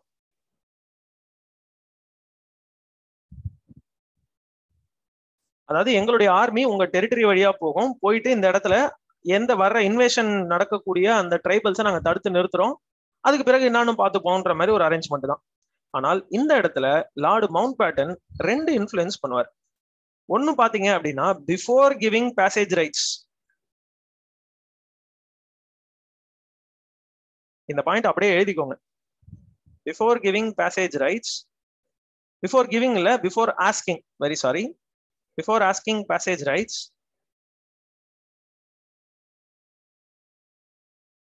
JNK, ஜம்மு அண்ட் காஷ்மீர், காஷ்மீர் தான் actually, Kashmir must accede to India அப்படின்னு வரும் Mountbatten. Sir Mountbatten அப்ப ப்ரோ இந்தியாவா சார் அப்படின்னு கேட்டா அப்படிலாம் கிடையாது. சி, உங்கள்கிட்ட வந்து ஹெல்ப் கேட்கிறாரு. அப்ப உங்க ட்ரூப்ஸ அவரோட டெரிட்டரி, இப்ப வரைக்கும் இது என்ன, யாரோட டெரிட்டரி, இது ராஜா ஹரிசிங்கோட லேண்டு. ராஜா ஹரிசிங்கோட லேண்ட்ல அவரோட விருப்பப்படியே நீங்க உங்களோட ட்ரூப்ஸ் அனுப்புறீங்கன்னா கூட அவர் உங்களோட ஜாயின் பண்ணிக்கிறது தான் சரி. அவர் அதை செஞ்சா மட்டும் நீங்க அனுப்புங்க, இல்லைன்னா அனுப்பாதீங்கன்னு லார்ட் மவுண்ட் பேட்டன் நேரு கொடுத்த அட்வைஸ் இது. அவரை பார்த்து, ராஜா ஹரிசிங்கை பார்த்து நீங்க வந்து அதான் சொல்றேன், அக்சீட் அப்படின்ற வார்த்தைக்கு என்ன அர்த்தம்னா, இந்தியாவோட சேர்ந்துருன்னு அர்த்தம். உன் லேண்டை இந்தியாவோட இணைச்சிரு, ஜாயின் பண்ணிரு, தாய் கழகத்தில் இணைந்திருங்கள்னு சொல்லுவாங்க இல்லையா, அப்படி வந்து இந்தியாவோட இணைந்திரு அப்படின்னு சொல்லுவாங்க. ரெண்டாவது பாத்தீங்க அப்படின்னா நேரு இது வந்து ராஜா ஹரிசிங் தான் அவர் சொல்லுவாரு, முதல்ல இந்தியா கிட்ட வந்து பேசேஜ் ரைட்ஸ் வேணும், அதாவது உங்க ட்ரூப்ஸ்க்கு நாங்க பேசேஜ் ரைட்ஸ் கொடுக்குறோம்னு நீங்க சொல்றீங்க பாத்தீங்களா, அது சொல்றதுக்கு முன்னாடி முதல்ல நீங்க இந்தியாவோட ஜாயின் பண்றதுதான் சரியா இருக்கும்னு சொல்லுவாரு. இதை லார்ட் மவுண்ட் பேட்டன் ஒரு தனி மனிதனாலாம் சொல்லல, கவர்னர் ஜெனரல் ஆஃப் இந்தியாவா சொல்றாரு. அப்ப நம்ம இதெல்லாம் வந்து அக்டோபர் 1947 நடக்குதுங்க, இன்னும் நம்ம இண்டிபெண்டன்ட் ஆகி ஒரு மாசம் ஆயிடுச்சு. ஆனா அப்பயும் அவர் உட்காந்துட்டு இந்தியன் பாலிடிக்ஸ்ல இன்டர்ஃபியர் பண்ணிட்டு இருந்தாரு. ரெண்டாவது பாயிண்ட் என்ன சொல்றாருன்னா, this is advice he gave to prime minister Nehru. என்ன சொல்றாரு, இந்த இஷ்யூவை யூஎனுக்கு எடுத்துட்டு போங்க அப்படின்றாரு. இதுல என்ன ஒரு சர்ப்ரைசிங்கான விஷயம்னா, 1947 பிரைம் மினிஸ்டர் நேரு இந்தோ பாகிஸ்தான் வாருக்கு முன்னாடி இந்த இஷ்யூவை யூஎனுக்கு எடுத்துட்டு போயிருந்தாரு. இன்னைக்கு வரைக்கும் இந்த இஷ்யூ அங்கேதான் இருக்கு. அவங்களோட அஜெண்டால அன்ரிசால்வ்டு ஒரு இஷ்யூவா இது அப்படியே அவங்களோட பெர்மனன்ட் அஜெண்டால அப்படியே இருக்கு. இப்ப வரைக்கும் இதுக்கு அவங்களாலையும் ஒன்றும் ஒரு ப்ராப்பரான சொல்யூஷன் சொல்ல முடியல. அவங்க அப்ப சொன்னாங்க, அப்ப ஏதாவது சொன்னாங்களான்னு கேட்டா கண்டிப்பா சொன்னாங்க. என்ன சொன்னாங்கன்றது இப்ப நம்ம பார்க்க தான் போறோம்.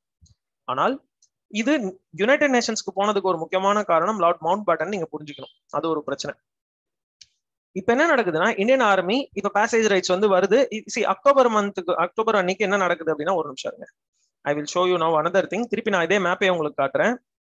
ராஜா ஹரிசிங் இத்தனை பிரச்சனைகளுக்கு நடுவுல ஒரே வழியா என்ன செஞ்சிடறாரு, சரி நான் இந்தியாவோட ஜாயின் பண்றேன், but under certain terms and conditions அப்படின்றாரு. ஹெல்ப் கேட்டு வந்தவர் அவர் தான், ஆனா அவரே சில கண்டிஷன்ஸை போடுறாரு. என்னென்ன கண்டிஷன்ஸ் போடுறாருன்றத பாருங்க. இதுதான் அந்த ஒரிஜினல் டாக்குமெண்டோட ஒரு டிரான்ஸ்கிரிப்ட்.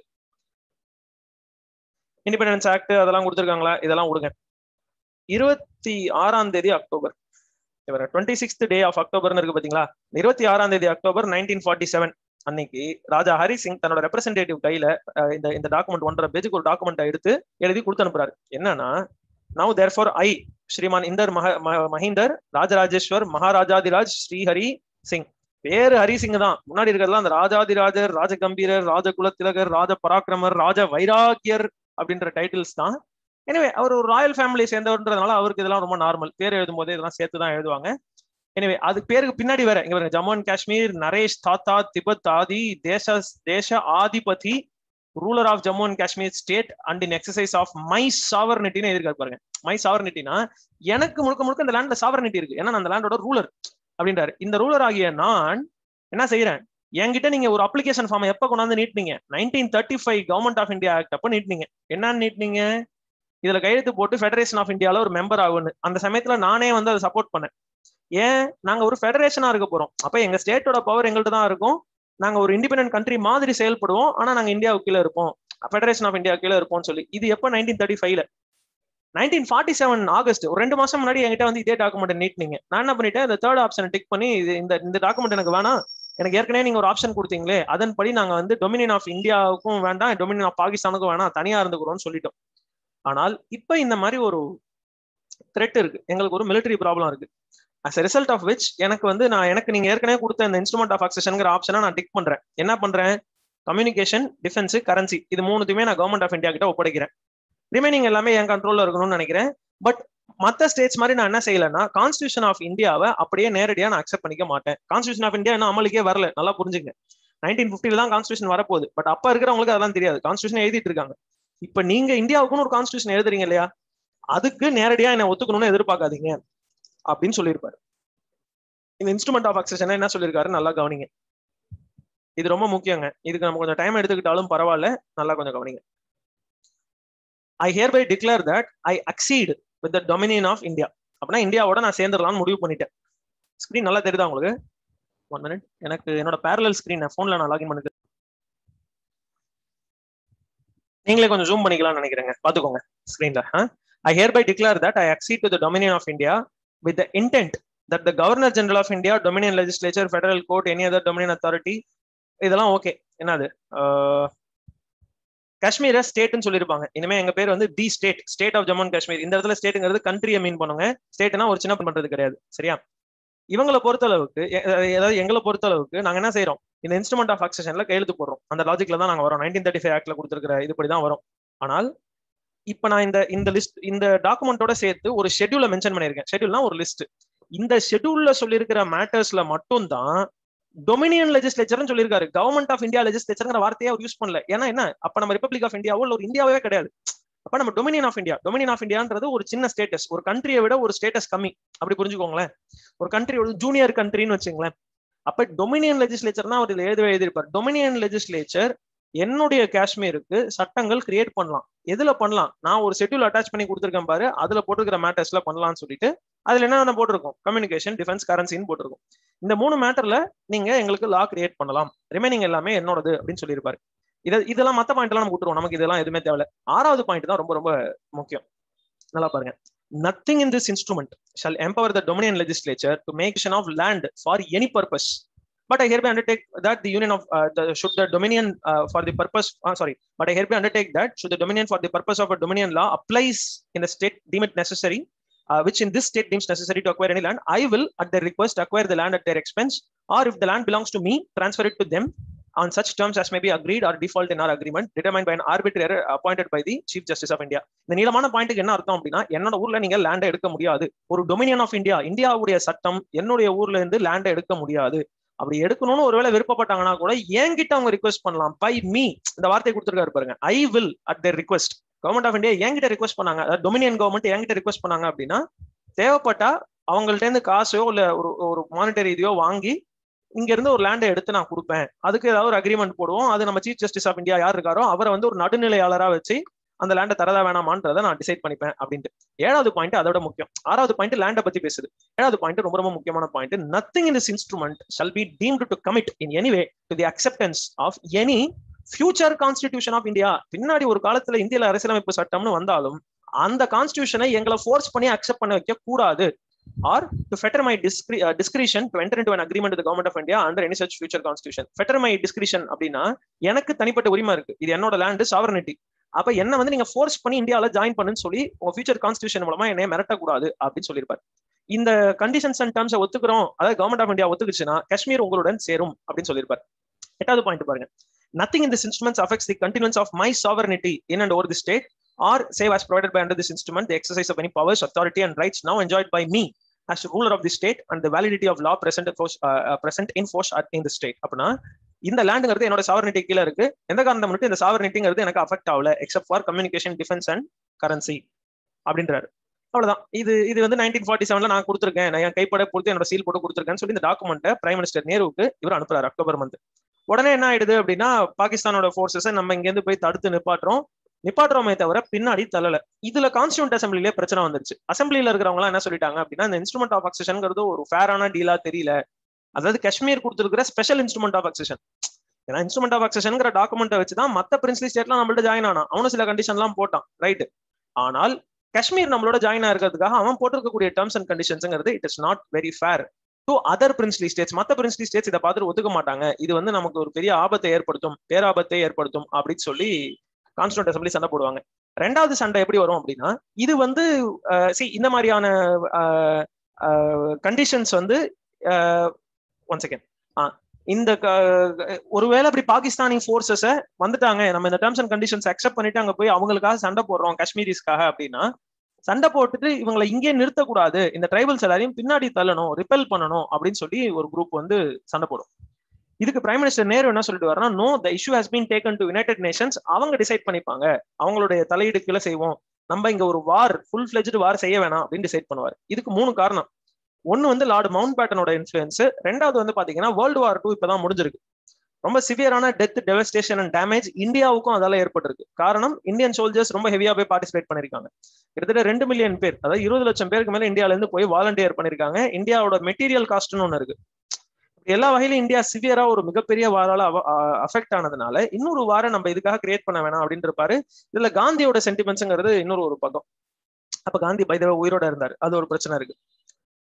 இப்படி நிறைய ரீசன்ஸ் இருந்தால என்ன ஆயிடுச்சுன்னா, அப்ப நம்ம ஃபுல் ஃபிளெஜ்டா அவங்கள வெளியில தள்ளி விடல. இப்ப வரைக்கும் நம்ம ப்ராப்ளம்ஸை ஃபேஸ் பண்ணிட்டு இருக்கிற இடம் இங்கதான். ஆல்மோஸ்ட் பாத்தீங்கன்னா, இப்ப நான் இன்னொரு கலர்ல வரைகிறேன் பாருங்க, ரெட்ல வரைகிறேன்.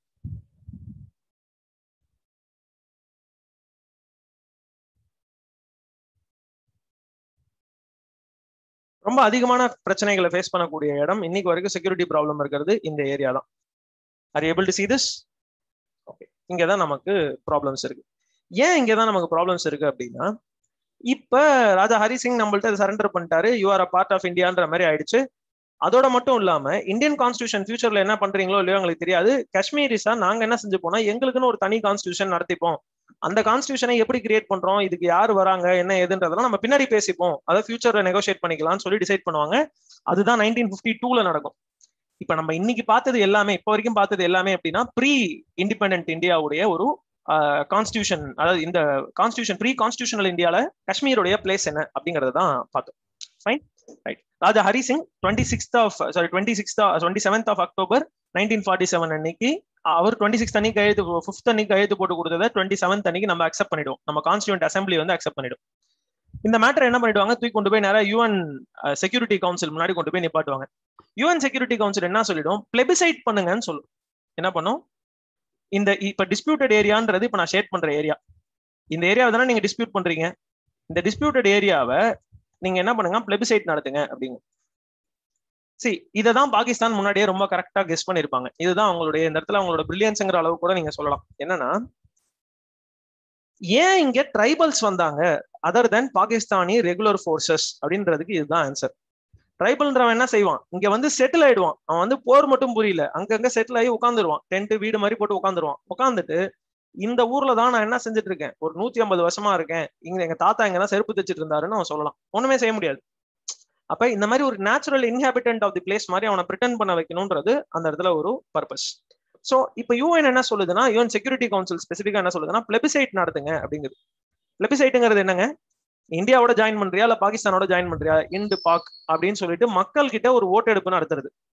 இதுக்கு இந்தியா வந்து அக்ரி பண்ணாது. என்ன சொல்லும் அப்படின்னா, இப்ப வரைக்கும் அங்க இருந்து வந்த அந்த பஷ்டூன் ட்ரைபல்ஸ் எல்லாருமே தங்களுடைய ஒரிஜினல் பொசிஷனுக்கு திரும்பி போயிடணும், அவங்க எல்லாரும் பாகிஸ்தானுக்கே திரும்பி போயிடணும். இங்க நேட்டிவ் காஷ்மீரிஸா இருக்காங்க இல்லையா, அவங்கள்ட்ட ஒப்பீனியன் கேட்போம் இந்த டிஸ்பியூட்டட் ஏரியால, அதுக்கப்புறம் அவங்க என்ன சொல்றாங்களோ அதை நாங்க அக்செப்ட் பண்றோம் அப்படின்னு சொல்லி சொல்லும். இதே ரெசல்யூஷன் வந்து இன்னொரு வேலையும் செய்யும். என்னன்னா, யுனைடெட் நேஷன் செக்யூரிட்டி கவுன்சிலுடைய ஒரு ரெசல்யூஷன் என்ன பண்ணும் அப்படின்னா, இது வந்து 1948ல தாங்க நடக்கும். அடுத்த வருஷம் ஏப்ரல் ஆஃப் 1948ல யுனைடெட் நேஷன் செக்யூரிட்டி கவுன்சில் முதல்ல பிளெபிசைட் நடத்துங்கன்னு சொல்லும். ரெண்டாவது, கவர்மெண்ட் ஆஃப் பாகிஸ்தான் இருக்கு இல்லையா, பாகிஸ்தான்கிட்ட இந்த பஷ்டூன் ட்ரைபல்ஸ் எல்லாரையும் வெளியில கொண்டு வந்தே ஆகணும், இந்த வித்ட்ராயல நீங்க நடத்தி தான் ஆகணும், உங்களோட fighting troops that are helping the Pashtun tribals, அதாவது பாகிஸ்தானோட ட்ரூப்ஸும் பின்னாடி வந்துடும், ஃபர்ஸ்ட் ட்ரைபல்ஸ் வருவாங்க, பின்னாடி பாகிஸ்தானி ட்ரூப்ஸ் வரும், இது ரெண்டு பேருமே வெளியில கொண்டு போகணும் அப்படின்னு சொல்லி ரொம்ப ஃபோர்ஸ் பண்ணும். இதுக்கப்புறம் மூணாவதா ஒரு விஷயம் நடக்கும். என்னன்னா, united nations commission for India and Pakistan, UNCIP அப்படின்னு சொல்லி ஒரு கமிஷனையும் கிரியேட் பண்ணும் ஏப்ரல் ஆஃப் 1948ல. இந்த கமிஷனோட வேலையே முதல்ல இந்த பாகிஸ்தானி ட்ரூப்ஸ் எல்லாம் வெளில போறாங்களான்னு பாக்குறது, இந்தியா வந்து அந்த இடத்துல எதுவும் அன்னெசரியா இன்டர்ஃபியர் பண்ணாம இருக்கான்னு பாக்குறது, இப்படி எல்லாத்தையும் பாத்துக்கிறது தான் அந்த கமிஷனுடைய ஒர்க்னு சொல்லி அதை கிரியேட் பண்ணுவாங்க. புரியுதுங்களா? பட் இந்த பிளெபிசைட் ஏரியால என்ன ஒரு ப்ராப்ளம் வந்துருச்சு அப்படின்னா, கவர்மெண்ட் ஆஃப் இந்தியா பாகிஸ்தான் ரெண்டு பேருமே அக்செப்ட் பண்ணிக்கல. என்ன அக்செப்ட் பண்ணல, பாகிஸ்தான் தன்னோட ட்ரூப்ஸை வித்ட்ரா பண்ணல, முடியாதுன்னு சொல்லிடுச்சு. அப்படிலாம் இல்ல, பண்ணா இந்தியன் ஃபோர்ஸஸ் புடிச்சிருவாங்க அப்படின்ற மாதிரி சொல்லி பாகிஸ்தான் தன்னோட ட்ரூப்ஸையும் சரி ட்ரைபல்ஸையும் சரி ரெண்டு பேருமே வித்ட்ரா பண்ணல. இந்தியால இருந்து என்ன சொல்லிட்டோம் அப்படின்னா, ரொம்ப அடமெண்டா, we will not take any plebiscite until Pakistan goes out அப்படின்னு சொல்லிடுவாங்க. அப்ப இதுல என்ன ஆயிடும் அப்படின்னா, கிட்டத்தட்ட இங்க பாருங்க, இது மொத்தமா காஷ்மீர், ராஜா ஹரிசிங் டெரிட்டரியில இருந்த காஷ்மீர் அப்படின்னு பாத்தீங்கன்னா, 2/3 ஆஃப் திஸ் என்டையர் ஏரியா என்ன ஆயிடுச்சுன்னா இந்தியாவுடைய கண்ட்ரோல்ல இருக்கும். 1/3 ஆஃப் தி ஏரியா வந்து பாகிஸ்தானி கண்ட்ரோல்ல இருக்கக்கூடிய பாகிஸ்தான் ஆக்குபைடு காஷ்மீர், பிஓகே இன்னி வரைக்கும் சொல்றோம்ல, அதுதான். இதுல ஆசாத் காஷ்மீர்னு இன்னொரு குரூப் இருக்கான். அவன் யாருன்னா இங்கதான், இங்க இருக்கிறவன்லாம் நான் ஏற்கனவே ஃப்ரீடம் ஆயிட்டேன் அப்படின்னு அவனே சொல்லிக்கிறான், அதனால அதுக்கு பேர் ஆசாத் காஷ்மீர். இவன் கதைக்கு நம்ம பின்னாடி வருவோம். இப்ப என்ன நடக்குது அப்படின்னா, இப்ப யுனைடெட் நேஷன் செக்யூரிட்டி கவுன்சில் போட்ட அந்த ரெசல்யூஷனை ரெண்டு பேருமே மதிக்கல. சரி, செக்யூரிட்டி கவுன்சில் ஏன் ஆக்ஷன் எடுக்கல அப்படின்னு கேட்டீங்கன்னா, அவங்களுக்கும் வேர்ல்டு வைடா ப்ராப்ளம்ஸ். இந்த காஷ்மீர்ன்றது ஒரு இஷ்யூ. இதே மாதிரி முக்கியமான இதை விட ஒரு பெரிய ப்ராப்ளம் எங்க நடக்குது, டைரக்டா. இப்ப இதுவாவது ஒரு தேர்ட் பார்ட்டியோட பிரச்சனை, இந்தியா பாகிஸ்தான்ங்கிற ரெண்டு தேர்ட் பார்ட்டிஸ்க்கு நடுவில் இருக்கிற ப்ராப்ளம். டைரக்டா அந்த கவுன்சில் உள்ள இருக்கக்கூடிய யுனைடெட் ஸ்டேட்ஸ் ஆஃப் அமெரிக்காக்கும் யுனைடெட் சோசியலிஸ்ட் சோவியட் ரிபப்ளிக்குமே problem. That is America versus Russia. Cold வாரே நடந்துகிட்டு இருக்கு. இந்த கோல்டு வார் 1950ல பெரிய வாரா வெடிச்சிருது. எங்க? கொரியால. கொரியன் வார் 1, கொரியன் வார் 2 நடக்கும் அவங்க ஊர்ல. இந்த கொரியால பாத்தீங்கன்னா, நார்த் கொரியாவை நம்ம ரஷ்யன் சப்போர்ட் பண்ணுவாங்க, சவுத் கொரியாவை அமெரிக்கன் சப்போர்ட் பண்ணுவாங்க. அந்த இடத்துல அது ரொம்ப டெவஸ்டேட்டிங்கான ஒரு வாரா போயிடும். முதல்ல உலகத்துல ஜெட் ஃபைட்டர்ஸை யூஸ் பண்ண ஒரே வார் வந்து கொரியன் வார் தான். அதான் ஃபர்ஸ்ட் டைம் ஜெட் ஃபைட்டர்ஸை யூஸ் பண்ணாங்க. அதுக்கு முன்னாடி வரைக்கும் ஏர்ஃபோர்ஸ் இருந்துச்சு, பட் அதெல்லாம் பழைய இந்த ரோட்டார் பேஸ்டு பிளேன்ஸ் தான். பட் இங்கே தான் first time jet engines use பண்ணி பண்ணுவாங்க. ஸோ இப்படி பெரிய வார் வந்து இந்த பக்கம் நடக்கும். இந்த பக்கம் யுனைடெட் நேஷன் செக்யூரிட்டி கவுன்சிலுடைய அந்த ரெசல்யூஷனுக்கு ஒரு மரியாதையே இருக்காது. இது வந்து ஒரு பிரச்சனை. இதுல இருந்தே ஆரம்பத்துல இருந்தே இந்த 1/3 ரீஜன் ஆஃப் ஏரியாவை தான் இந்த மொத்தமாவே பாத்தீங்கன்னா பாகிஸ்தானி ஆக்குபைடு காஷ்மீர் அப்படின்னு சொல்லி நம்ம சொல்லிட்டு இருக்கிறோம். பட் அவனை பொறுத்த அளவுக்கு, பாகிஸ்தானிஸை பொறுத்த அளவுக்கு இந்த ஏரியா ஏற்கனவே இண்டிபெண்டன்ட் ஆயிடுச்சு, that's Azad Kashmir. Remaining area வந்து இந்தியன் ஆக்குபைடு காஷ்மீர் அப்படின்னு சொல்லி கூப்பிட்டே இருப்பான். அவன் வந்து அப்பையில இருந்து இப்போ வரைக்கும் அப்படிதான் சொல்லிட்டு இருக்கான். சரி, இந்த மொத்த காஷ்மீர் ஏரியாவுக்காக மட்டுமே நம்ம என்ன செஞ்சிருக்கோம், 1947லயே ஒரு வார் ஃபைட் பண்ணிருப்போம், 1965ல ஒரு வார், அதுக்கப்புறம் 1999ல பாகிஸ்தானோட ஒரு வார். இது மூணுமே பாகிஸ்தானுக்கும் நமக்கும் நடந்த கான்ஃபிளிக்ட், காஷ்மீர் பேஸ்டு. நல்லா புரிஞ்சுங்க, காஷ்மீர் பேஸ்டு. இங்க இடைப்பட்ட சமயத்துல 1971ல நடக்கும், பட் அதோட தீம் வந்து Bangladesh. So that's different thing, Bangladesh liberation war அப்படின்றது. ரைட்டா? ரைட். அவன் வந்து தன்னோட பாகிஸ்தானை பொறுத்த அளவுக்கு அவனுக்கு, நமக்கு இது நார்த் வெஸ்ட், அவனுக்கு இது நார்த் ஈஸ்ட் இல்லையா? அவனோட நார்த் ஈஸ்ட்ல கில்ஜிட் பால்டிஸ்தான் அப்படின்னு ஒரு ஸ்டேட் இருக்கு. அந்த கில்ஜிட் பால்டிஸ்தானோடைய ஒரு பகுதியா தான் இந்த பாகிஸ்தானி ஆக்குபைடு காஷ்மீர் அவன் இன்னைக்கு வரைக்கும் பார்த்துட்டு இருக்கான். அவங்க எலெக்ஷன் தான் நடத்துறான், ஓட்டர் ஐடி எல்லாம் கொடுத்து வச்சிருக்கான். நம்மளால அங்க ஒண்ணுமே செய்ய முடியல. இந்த ஷேடட் ஏரியால நமக்கு ஒன்றும் இன்ஃபுளுன்ஸே கிடையாது, அந்த அளவுக்கு ஆயிடுச்சு. சரி, இருக்கட்டும். இது ஆரம்பத்துல இருந்து நடந்த ப்ராப்ளம்ங்க. ஓகே, சரி. மொத்தமா இந்த காஷ்மீர்ல அப்படி எத்தனை பேர் தான் இருக்கிறாங்க அப்படின்னு பாத்தீங்கன்னா ஒரு 1 கோடி பேர் இருக்காங்க. 1 கோடி பேர் இருக்காங்க. இதுல என்ன ஒரு இது எப்படி ஒரு சேடான விஷயமா இல்ல ஒரு ஆச்சரியமான விஷயமான்னு எனக்கு சொல்ல தெரியல. இந்த 1 கோடி பேர், 1.25 கோடி பேர்னு வச்சுங்களேன், 1.25 crore பீப்புள் இங்க இருக்காங்க. 1.25 crore இப்போ ஓரளவுக்கு லேட்டஸ்ட் சென்சஸ் படி 2011 சென்சஸ், 2021ல பாத்தீங்கன்னா இது 1.5 கோடியா இருக்குன்னு வச்சுங்க. சரி, இருக்கட்டும். இதுல இந்தியன் ஆர்மியோட சோல்ஜர்ஸ் இப்ப அங்க 1 லட்சம் பேர் குறைஞ்சபட்சம் இருக்காங்க காஷ்மீர்ல. அப்ப 100 சிவிலியன்ஸுக்கு இல்ல ஒரு 120 சிவிலியன்ஸுக்கு பாத்தீங்கன்னா சாதாரண பொதுமக்களுக்கு ஒரு ஆர்மி ஆபீசர் அப்படின்னு அர்த்தம். 120 பேருக்கு ஒரு ஆர்மி ஆபீசர் மாதிரி. இப்ப நீங்க நல்லா புரிஞ்சுக்கணும், 1.5 கோடி அப்படின்னா கிட்டத்தட்ட நம்மளோட சென்னை பாப்புலேஷனே அவ்வளவுதான் நினைக்கிறேன். ரைட்? சென்னையோட பாப்புலேஷன்னா ஒரே நிமிஷம் யாராவது கூகுள் பண்ணி சொல்லுங்க. Let me check. Population of Chennai. இல்ல, சென்னையோட பாப்புலேஷன் 71 லட்சம் தாங்க. Very sorry. ஏன்னா ஏதோ ஒரு இதுல எனக்கு ஒரு மாதிரி 1.5 கோடினே மாதிரி ரெஜிஸ்டர் ஆயிடுச்சு. சரி, இருக்கட்டும். நம்ம பாப்புலேஷனோட அப்படியே ட்வைஸ் சென்னை பாப்புலேஷன், சென்னையோட பாப்புலேஷனோட 2 மடங்கு இருக்கு. மொத்த காஷ்மீருக்கே, மொத்த ஜம்மு அண்ட் காஷ்மீர் ஃபுல் ஏரியாவுக்கு சேர்த்தே 1.5 கோடி பேர் தான், 1.25 கோடி பேர் தான். அப்ப இந்த 1.25 கோடி பேர்ல ஒரு 100 பேருக்கு ஒரு ஆர்மி ஆஃபீஸர், அங்க ஒரு ஆர்மி அபிஷியல் வந்து அங்க இருப்பாங்க. அப்ப யோசிங்க எந்த அளவுக்கு அங்க லைஃப் வந்து ரெகுலேட்டடாகவும் ரொம்ப ஸ்ட்ரிக்டாகவும் இருக்கும் அப்படின்ட்டு. சரியா? ரைட். இதெல்லாம் ஒரு பக்கம். இவரு இன்ஸ்ட்ருமெண்ட் ஆஃப் அக்சஷன்ல கையெழுத்து போட்டுட்டாரு. கையெழுத்து போட்டது மட்டும் கிடையாது, இப்பதான் நான் ஒரு கோர் ஆஃப் தி இஷ்யூக்குள்ளே நுழைய போறேன். இன்னும் ஒரு 10 நிமிஷம் தாங்க கிளாஸ் இருக்கு, அதனால கொஞ்சம் நல்லா கான்சென்ட்ரேட்டடா கவனிங்க. எல்லாரும் ஃபாலோ பண்ணிட்டு இருக்கீங்களா? ஃபாலோவிங்னா எஸ் சார் இல்ல ஃபாலோவிங் சார் ஏதாவது ஒன்று கொடுங்க.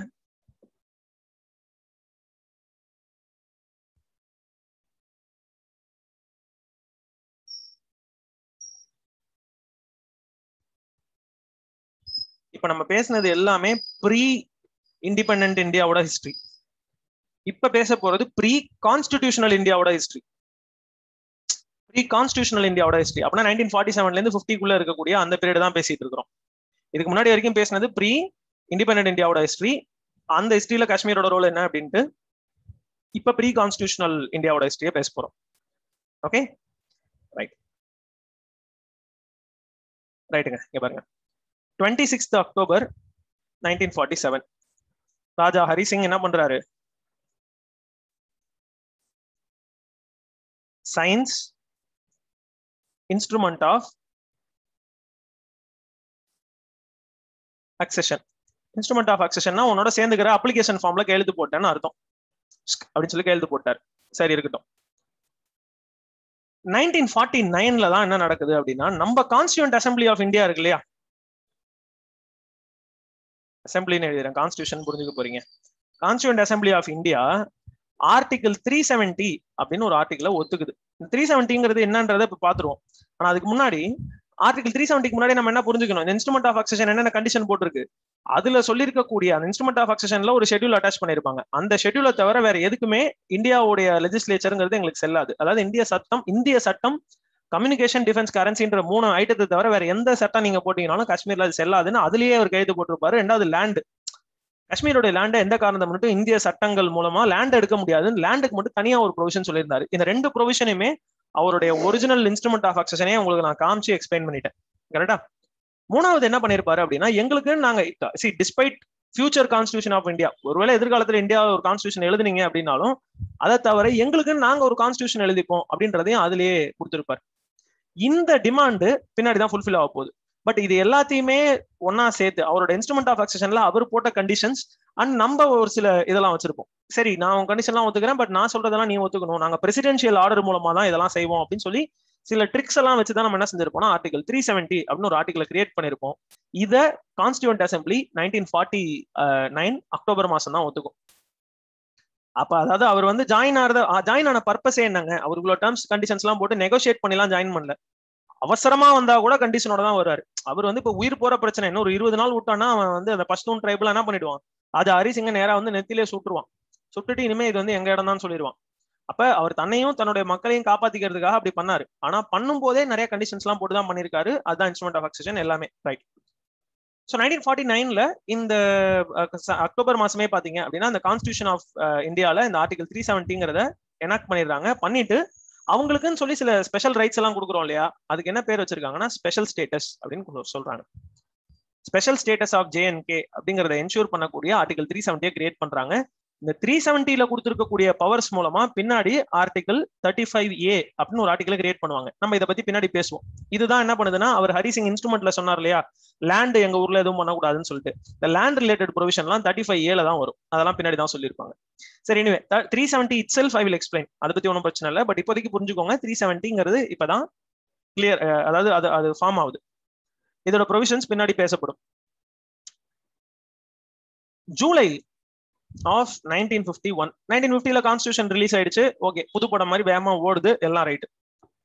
JNK கான்ஸ்டிடியூவன்ட் அசம்பிளி, என்னதுங்க JNK கான்ஸ்டிடியூவன்ட் அசம்பிளின்னு சொல்லிட்டு அவங்களுடைய ஒரு கான்ஸ்டிடியூவன்ட் அசம்பிளியை 1951 ஜூலைல கிரியேட் பண்றாங்க. இது என்ன பண்ணுது அப்படின்னா, இந்த கான்ஸ்டிடியூவன்ட் அசம்பிளியே பாத்தீங்கன்னா ஒரு எலெக்ஷன் வச்சுதான் எடுக்கிறாங்க. ராஜா ஹரிசிங், இன்னொரு பிரச்சனை இருக்கு. ராஜா ஹரிசிங் வந்து நான் கடைசி மூச்சு விடுற வரைக்கும் அவர் இந்த படையப்பா மாதிரி டைலாக் பேசியிருப்பாரு. இந்த ஊர்ல என்ன எதிர்த்து, அதாவது அவங்க மணமக்களோட விருப்பத்தை எடுத்து கல்யாணம் நடந்துச்சுன்னா இந்த படையப்ப மூச்சு நின்னு போச்சு அப்படின்னு சொல்லி டைலாக் எல்லாம் பேசுவார். அதே மாதிரி இந்த ஹரிசிங் அந்த மாதிரி நிறைய டைலாக் எல்லாம் பேசியிருப்பாரு. அப்படிப்பட்ட ஹரிசிங்க அடிச்சு ஓட ஓட விரட்டி விட்டுருப்பாங்க. ஹரிசிங் எங்க செத்து போனாரு தெரியுமா? கோவா தான் நினைக்கிறேன், அதான் மகாராஷ்டிரா கீழே ஏதோ ஒரு இடத்துல, கோவா தான் நினைக்கிறேன். அங்கதான் கடைசியில செத்து போவார். எப்ப 60ஸ்ல தான் செத்து போவார். 1960s கிட்ட தான் சாவாரு. அப்படின்னா அவர் இந்த கண்டிஷன் எல்லாம் போட்டதுல இருந்து கிட்டத்தட்ட ஒரு 13 வருஷத்துக்கு மேல அவர் உயிரோட வச்சிருப்பாங்க. அவருக்கு அங்க இருந்து கடைசியில கவர்மெண்ட் ஆஃப் இந்தியா நாசமா போயிருவ, காஷ்மீர் நீயும் நாசமா போயிருவேன், பிரிட்டிஷ் நீ அதை விட நாசமா போயிருவ, பிரிட்டிஷ் பாகிஸ்தான் நீ உருப்படவே மாட்டேன்னு எல்லாரையும் சபிச்சுட்டு ரொம்ப நொந்து போய் தான் செத்து போனார். ஏன்னா பிரைம் மினிஸ்டர் நேருவோட கவர்மெண்ட் என்ன பண்ணிருப்பாங்கன்னா, ஒரு ஸ்ட்ராட்டஜிக்கா ஒரு மூவ் பண்ணி, இனிமே உனக்கு வந்து நீ என்ன சொல்றது, உனக்கு வந்து கிங்டமே கிடையாது, ஆக்சுவலா நீ வந்து ஒரு இதுவே இல்லைன்னு சொல்லியிருப்பாங்க. நீ மன்னராட்சி கீழே வர்றவனே கிடையாது, நீயும் இனிமே வந்து one of the regular persons தான்ற மாதிரி அவனுடைய ஸ்டேட்டஸை வந்து இப்ப எப்படி ஸ்பெஷல் ஸ்டேட்டஸை ரிமூவ் பண்ணாங்களோ அந்த மாதிரி நேரு கவர்மெண்ட் என்ன பண்ணிருக்கும்னா மொத்தமா அவங்கள்ட்ட இருந்து இந்த கிங்டம் அப்படின்ற மேட்டரே வந்து புரிஞ்சிருக்கும். புரியுதுங்களா? அது வந்து அது ஒரு ட்ரிக். அதை பத்தி நம்ம வந்து இந்த கிளாஸ்ல வேணா இன்னொரு கிளாஸ்ல பேசுவோம். கண்டிப்பா நான் பேசுவோம், டோன்ட் வரி. ஏன்னா இது எல்லாமே வந்து உன்னோட ஒண்ணு இன்டர்லிங்க்டு. அதுக்காக தான் இவ்வளவு கதை சொல்றேன் நான். இது இல்லாம நான் ஸ்ட்ரைட்டா வந்து காஷ்மீர்ல தான் ப்ராப்ளம்னு ஸ்ட்ரைட்டா சொல்லிட்டு போயிடலாம். அப்படி சொல்லாம விட்டதுக்கு காரணம் இந்த 1940 இதுல நீங்க ஒண்ணுமே புரிஞ்சுக்கணும். இன்ஸ்ட்ருமெண்ட் ஆஃப் அக்சஷன் அவர் கையெழுத்து போட்டதுனால இந்தியாவுக்குள்ள வந்த டெரிட்டரிஸ் எல்லாம் என்னது, இன்னைக்கு நம்ம ஜம்மு அண்ட் காஷ்மீர் அப்படின்னு சொல்லக்கூடிய யூனியன் டெரிட்டரி, அதுக்கு மேல ஜம்மு அண்ட் காஷ்மீர் யூடிக்கு மேல ஒரு சில நார்தர்ன் ஏரியாஸ் எல்லாம் இருக்கு. நார்தர்ன் ஏரியாஸ்ன்றது எது? இந்த இடத்தெல்லாம் லீகலா அவர் நமக்குள்ள கொண்டு வந்துட்டாரு. அவருடைய இன்ட்ரஸ்பெக்ஷன் படி, அவருடைய பர்ஸ்பெக்டிவ் படி நார்தர்ன் ஏரியாஸ் அப்படின்றதுதான் என்னது, பாகிஸ்தானி ஆக்குபைடு காஷ்மீர். என்னோட லேண்டு அவன் இல்லீகலா புடிச்சு வச்சிருக்கான். சோ இது நான் வந்து இது இந்தியாவுக்குள்ள கொண்டு வராரு. பட் இப்போ வரைக்கும் அது பாகிஸ்தானி கண்ட்ரோல தான் இருக்குது இந்த நார்தர்ன் ஏரியாஸ் அப்படின்றது. லடாக்ன்றது ரொம்ப ஈஸி, அந்த மொத்த யூடி ஆஃப் லடாக் ஃபுல்லாவே இல்லையா. அடுத்தது பாத்தீங்க அப்படின்னா ரொம்ப முக்கியமான விஷயம் என்னன்னா, இந்த டிரான்ஸ் காரகோரம் டிராக்ட் அப்படின்னு ஒரு இடம் இருக்கும். டிரான்ஸ் காரகோரம் டிராக்ட் அண்ட் அஸ்காஷன், அது ஒன்றும் கிடையாது. இங்க பாருங்க, நான் இப்ப வந்து வேற ஒரு கலர்ல வரைகிறேன், எல்லா கலரும் தீர்ந்து போச்சே. பிரவுன்ல வரைகிறேன். இந்த இருக்கு பாத்தீங்களா, இந்த இடத்துக்கு பேர் அஸ்காஷன், பட் இதை ஃபுல்லா இன்னைக்கு லடாக்னு சொல்லிட்டோம், இருந்துட்டு போட்டோம். What he meant at that time அப்படின்னா இந்த இடம் நான் ஷேட் பண்ணிட்டு இருக்கேன் பாத்தீங்களா, அந்த இடம். மொத்தமா இன்னைக்கு நம்ம காஷ்மீர்னு மேப்ல எப்படி பாக்குறோம், அவரு வந்து தன்னுடைய அட்மினிஸ்ட்ரேட்டிவ் கன்வீனியன்ஸ்க்காக அவங்க ஊரை சின்னதா பிரிச்சு வச்சிருந்தார் இல்லையா. அப்ப நான் இது வரைக்கும் சேர்த்து வச்ச எல்லா ஏரியாவையும் இந்தியாவோட சேர்க்கிறேன் அப்படின்னு சொல்லி அவர் சேர்த்துட்டாரு. மக்களே, நீங்க இதுல புரிஞ்சுக்க வேண்டிய விஷயம் ஒண்ணு இருக்கு. என்னன்னா, இவன் ஆஃப்டர் ஆல் ஒரு சின்ன துண்டு, இவனெல்லாம் விட பெரிய துண்டு எல்லாம் இந்தியாவில சேர்ந்துருச்சு அப்படின்னு நீங்க நினைக்கலாம். பட் இங்கதான் வித்தியாசம் இருக்கு.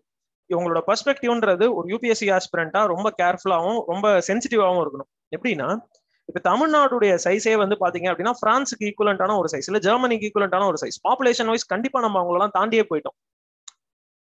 அப்ப அவங்கள மாதிரி ஒரு ஜிடிபி ப்ரிப்பேர் பண்ணக்கூடிய அளவுக்கு, ப்ரொடியூஸ் பண்ணக்கூடிய அளவுக்கு நம்மள்ட்ட கெப்பாசிட்டி இருக்கு, பாப்புலேஷன் இருக்கு, ஒரு இன்ட்ரிகேட்டான ஒரு எக்கானமி இருக்கு. அப்ப நல்லா புரிஞ்சுக்கோங்க, இந்தியான்றது இட்ஸ் கலெக்ஷன் ஆஃப் கண்ட்ரீஸ்னு நிறைய பேர் வந்து அதை கிரிட்டிசைஸ் பண்ணுவாங்க. கிரிட்டிசைஸ் மட்டும் இல்ல, it was actually considered as a fact. அப்ப இவங்க எல்லாருமே ஒரு தனித்தனி கண்ட்ரீஸ் தான். அப்ப அன்னைக்கு இருந்த நிலைமையில நீங்க யோசிச்சு பார்க்கணும். இன்ஃபேக்ட் இதெல்லாம் வந்து ஒரு டெம்பரரி தான். கோவிட் எல்லாம் ஒரு பிரச்சனையே இல்லை. ஒரு மாசம் 2 மாசம் எல்லாத்தையும் மூடி வச்சிருப்பீங்க, 3வது மாசம் எல்லாத்தையும் திறந்துதான் ஆகணும், எக்கனாமி தாங்குமா முடியுமா அப்படின்னு பேசினவெல்லாம் இருக்கான். 1.5 வருஷமா லாக்டவுன் சொல்லி அதெல்லாம் தளர்வுடன் கூடிய ஊரடங்குன்னு சொல்லி அதை எக்ஸ்டெண்ட் பண்ணிட்டே போறாங்க. அது வேற பிரச்சனை. பட் ஆரம்பத்துல எல்லாம் எப்படி இருந்ததுன்னு உங்களுக்கு தெரியும். போன வருஷம் மார்ச், ஏப்ரல், மே, ஜூன், ஜூலை எல்லாம் எப்படி இருந்ததுன்னு உங்களுக்கு வெளில போனாலும் அடி விடுன்ற நிலைமை எல்லாம் இருந்துச்சு, ரைட்? ஸோ அப்ப நம்ம இம்பாசிபிள் நினைச்ச விஷயம் எல்லாம் போக போக பாசிபிள் ஆகும்போது நம்மளோட பெர்ஸ்பெக்டிவ்ஸ் எல்லாமே மாறும் இல்லையா. அன்னைக்கு ஹரிசிங்கோட பெர்ஸ்பெக்டிவ் அப்படிதான் இருந்துச்சு. என்னோடதுன்றது ஒரு தனி நாடு, அதுல நான் வந்து இந்த மாதிரி குட்டி குட்டி இடம்லாம் வச்சிருக்கிறேன், அதை வந்து சரி போ வேற வழி இல்ல உன்ட்ட நான் கொடுக்குறேன், ஆனா நிறைய டேர்ம்ஸ் அண்ட் கண்டிஷன்ஸோட கொடுப்பேன்னு சொல்லிட்டு தான் கொடுத்துருக்காரு. ஸோ அன்னைக்கு அவர் இன்ஸ்ட்ருமெண்ட் ஆஃப் அக்சஷனை சைன் பண்ணும்போது நமக்கு கிடைச்ச டெரிட்டரிஸ் அப்படின்றது இது எல்லாமே தான். ஓகே, அப்படின்னா ஜேஎன்கே, யூடி, இந்த லடாக் யூடி, நார்தர்ன் ஏரியாஸ், அதாவது பாகிஸ்தான் ஆக்குபைடு காஷ்மீர், அப்புறம் இந்த இது அஸ்காஷன். அஸ்காஷன்ன்றது ஒன்றும் கிடையாதுங்க, அந்த நார்த் ஈஸ்டர்ன் காஷ்மீர், அவ்வளவுதான். ஆனா இதுல என்ன பிரச்சனை நடந்துரும் அப்படின்னா, ஜேஎன்கே கான்ஸ்டியூண்ட் அசம்பிளி மூலமா இந்த எலெக்ஷன் நடந்து இதுக்குன்னு ஒரு கான்ஸ்டியூண்ட் அசம்பிளின்னு சொல்லி ஒன்று ஃபார்ம் பண்ணுவாங்க. இது வந்து ஒரு தனி ப்ராசஸ், சரியா? ஆனா இந்த தனி ப்ராசஸ்ல இந்த கான்ஸ்டியூண்ட் அசம்பிளியே பாத்தீங்கன்னா ஒரு 6 வருஷம் கான்ஸ்டியூஷன் எழுதி 1957 தான் ரிலீஸ் பண்ணுவாங்க. நம்ம வந்து 46ல ஃபார்ம் பண்ணி 50ல ரிலீஸ் பண்ணோம், 3 வருஷம் தான் பண்ணோம். ஆனா அவங்க 6 வருஷம் உட்காந்து எழுதியிருப்பாங்க. ஆனா எல்லாம் வேஸ்டா போயிடுச்சு, அது வேற பிரச்சனை. சரி, இருக்கட்டும். இப்ப என்ன நடக்குதுன்னா 1952ல ஒரு ட்விஸ்ட் நடக்குது. இந்த கான்ஸ்டியூண்ட் அசம்பிளி ஃபார்ம் பண்ணி தன்னோட வேலையை பார்த்துட்டு இருக்கு ராஜா ஹரிசிங். என்ன பண்றாரு, அவங்க ஊர்ல உட்காந்து காஷ்மீர் ஆப்பிள் சாப்பிடுறாரு. ஆனா 51, 52 இந்த இடைப்பட்ட வருஷம்ன்றது அவரோட பொலிட்டிக்கல் லைஃப்ல ஒரு பெரிய ப்ராப்ளம். என்ன ஆயிருக்கும் அப்படின்னா, prime minister Nehru and Sardar Vallabhbhai Patel இவங்க 2 பேரும் சேர்ந்து என்ன பண்ணிருப்பாங்கன்னா prime minister and is home மினிஸ்டருங்கிற மாதிரி. ஆனா இதுல இன்னும் ரொம்ப ஒரு பயங்கர ஸ்ட்ரேஞ்சான விஷயம் என்னன்னா, இன்னைக்கு இருக்கக்கூடிய ஆட்சியாளர்கள் அந்த காம்பினேஷனை அப்படியே பாத்துக்கிறாங்க. அதாவது this is prime minister dash and home minister dash. இப்ப இருக்கிறவங்கள சொல்றாங்க, அவங்க 2 பேரும் சேர்ந்து அன்னைக்கு அவங்க 2 பேரும் செஞ்ச மாதிரி நாங்க இன்னைக்கு செஞ்சிருக்கோம் அப்படின்னு சொல்லி இந்த 370 அபாலிஷ் பண்ண அன்னைக்கு அவங்க அப்படிலாம் பேசினாங்க. அதுக்கு சொல்ல வரேன். எனிவே, இவங்க 2 பேரும் சேர்ந்து என்ன பண்ணிருப்பாங்க அப்படின்னா, ஹரிசிங்கை வந்து ஃபோர்ஸ் பண்ணி நீ காஷ்மீரை விட்டு வெளியில போயிடணும், இல்லைன்னா நாங்க படையெடுத்துருவோன்ற மாதிரி அவர் மிரட்டி நிறைய செய்வாங்க. கடைசியில அவர் வேற வழி இல்லாம விட்டுருவாரு, அப்டிகேட் பண்ணிடுவார். அப்டிகேட் அப்படின்னா தன்னுடைய பொறுப்பை ராஜினாமா பண்றது. கிங்ன்றவர் ரிசைன் பண்ணிட்டாருன்னு சொன்னா அசிங்கமா இருக்கும், அதனால அப்டிகேட்னு ஒரு கொஞ்சம் பாலிஷ்டான டேர்ம் வச்சிருப்பாங்க, அவ்வளவுதான். அப்டிகேஷன் அப்படின்னா தன்னுடைய கிரௌனை கழட்டி வச்சுட்டு நான் கிளம்புறேன் நன்றி அப்படின்னு சொல்லிட்டு போறதுதான் அப்டிகேஷன். இந்த அப்டிகேஷனை யார்கிட்ட பண்ணிட்டு போவாரு அப்படின்னா தன்னுடைய பையன்கிட்ட சொல்லிட்டு போயிடுவார். கரண் சிங் அப்படின்னு அவரோட பையன் இருப்பாரு. கரண் சிங்கிட்ட இனிமே மகனே, இனிமே நீதான் காஷ்மீருக்கு எல்லாம், காஷ்மீரை நல்லா பாத்துக்கோ அப்படின்னு சொல்லி, இனிமே நான் காஷ்மீருக்குள்ளே வரமாட்டேன், நீங்க எவனும் நல்லா இருக்க மாட்டீங்கன்னு சொல்லி டென்ஷன் ஆகி வெளியே போயிடுவார். இவர் சும்மா வெளியே போல, நேருவும் பட்டேலும் பண்ண ப்ராப்ளம்ஸ்ல தான் அவர் வெளியில போனார். ஆனால் இங்கேயும் ஒரு ப்ராப்ளம் இருக்கு. என்னன்னா, இது வந்து 1949லயே அவருக்கு இந்த ப்ராப்ளம் வந்துடும். இந்த கான்ஸ்டியூண்ட் அசம்பிளி 370 போடுற சமயத்திலேயே ப்ராப்ளம்ஸ் எல்லாம் கிரியேட் ஆயிடும். பட் இந்த 49 to 52 பீரியட் வரைக்கும் இந்த கரண் சிங் இருப்பாரு. பிஎம்மும் சர்தார் வல்லபாய் பட்டேலும் கரண் சிங் தான் அடிப்பாங்க. ஹரிசிங் அல்ல, ஐம் வெரி சாரி, ஹரிசிங் இங்க 49லயே வெளியே போயிடுவார். ஹரிசிங்கை வந்து அப்பயே சதி பண்ணி துரத்திடுவாங்க. இந்த கரண் சிங் வந்து பாத்தீங்கன்னா 52 வரைக்கும் தான் கிங்காவே இருப்பார். 52க்கு பிறகு என்ன ஆயிடும் அப்படின்னா, இந்த நேருடைய கவர்மெண்ட் இனிமே இங்க மோனார்கின்ற கான்செப்டே கிடையாதுன்னு சொல்லி மோனார்கியை அபாலிஷ் பண்ணிடும். நோ மோர் மோனார்கின்னு சொல்லிடும்.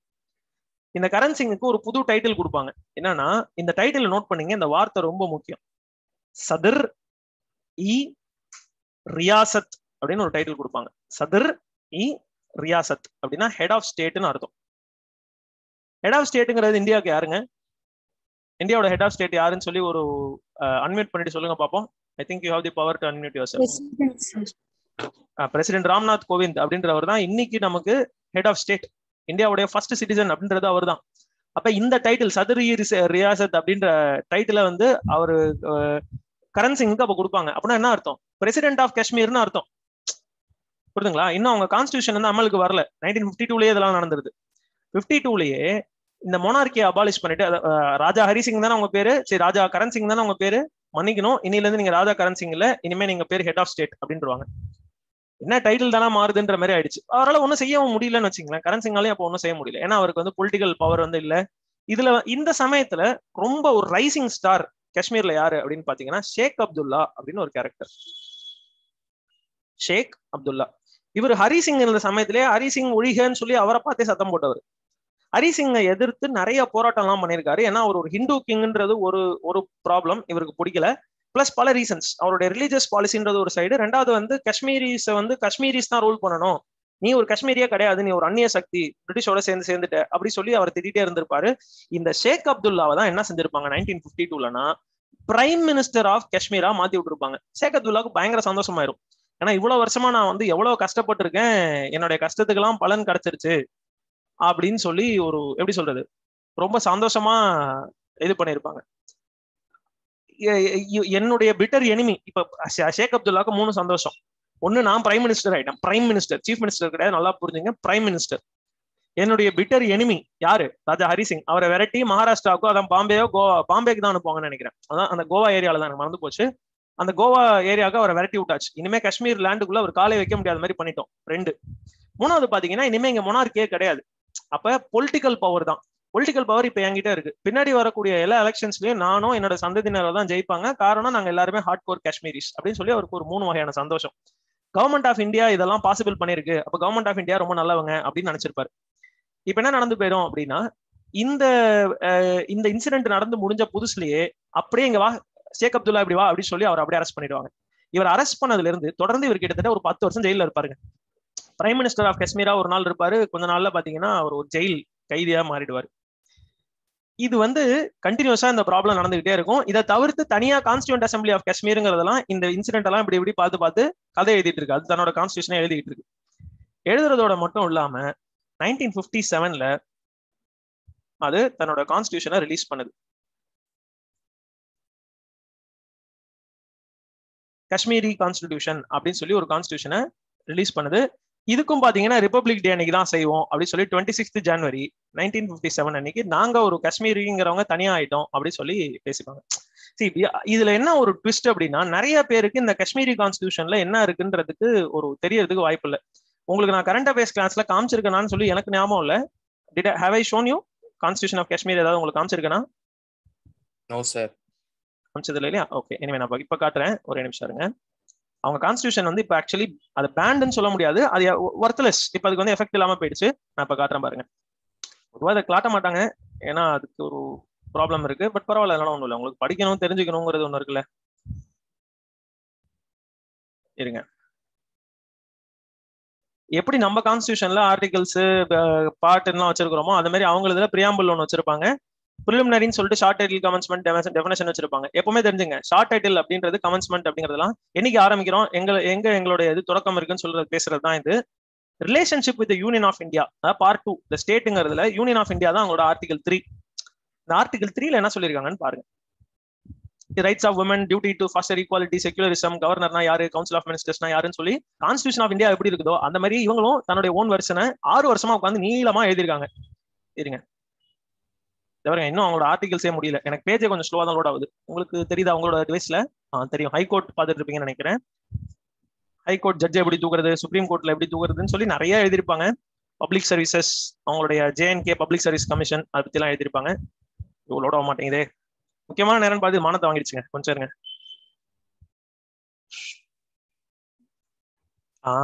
இங்க பாருங்க, ஷெட்யூல்ஸ், ஃபர்ஸ்ட் ஷெட்யூல் ஒன்று போட்டு அதை அவங்க ரிமூவ் பண்ணிருப்பாங்க. அவங்களுக்குன்னு சொல்லி ஒரு இந்த கான்ஸ்டியூஷன் அமெண்ட் பண்றது அதெல்லாம் இருக்கு. சரி, எனவே preamble, we the people of the state of Jammu and Kashmir அப்படி சொல்லிட்டு ஆரம்பிப்பாங்க. We the people of India நம்ம ஆரம்பிக்கிறோம்ல, அதே மாதிரி அவங்க வந்து we the people of so and so in pursuance of the accession of this state to India which took place on 26th day of October 1947.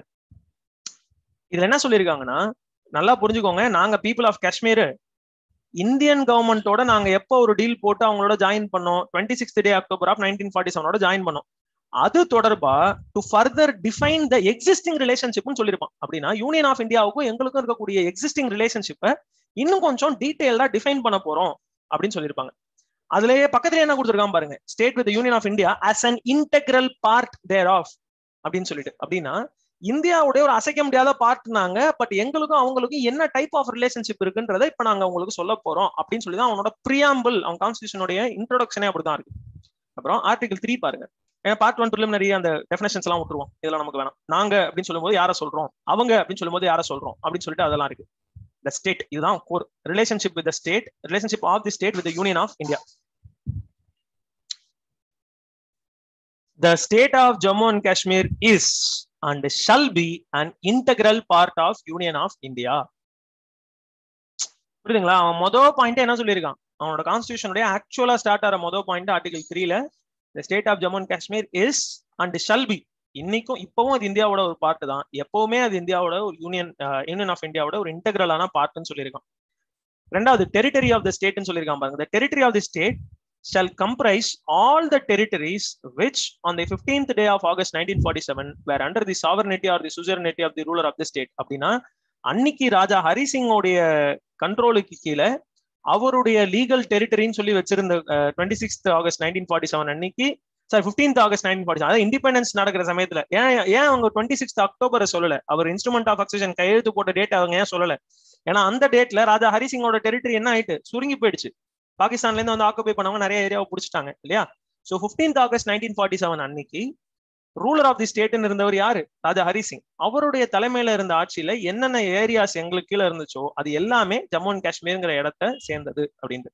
மூணாவது பாருங்க, the executive and legislative power of the state extends to all has power to make laws for the state under the provisions of Constitution of India. அப்படின்னா article 370 of Indian constitution இருக்கு பாத்தீங்களா, அதுல காஷ்மீருக்கு என்னென்ன loss எல்லாம் பொருந்தும், அந்த communication defence currency மாதிரி இருக்கக்கூடிய எதெல்லாம் பொருந்தும்னு சொல்லி அதையும் போட்டிருப்பாங்க.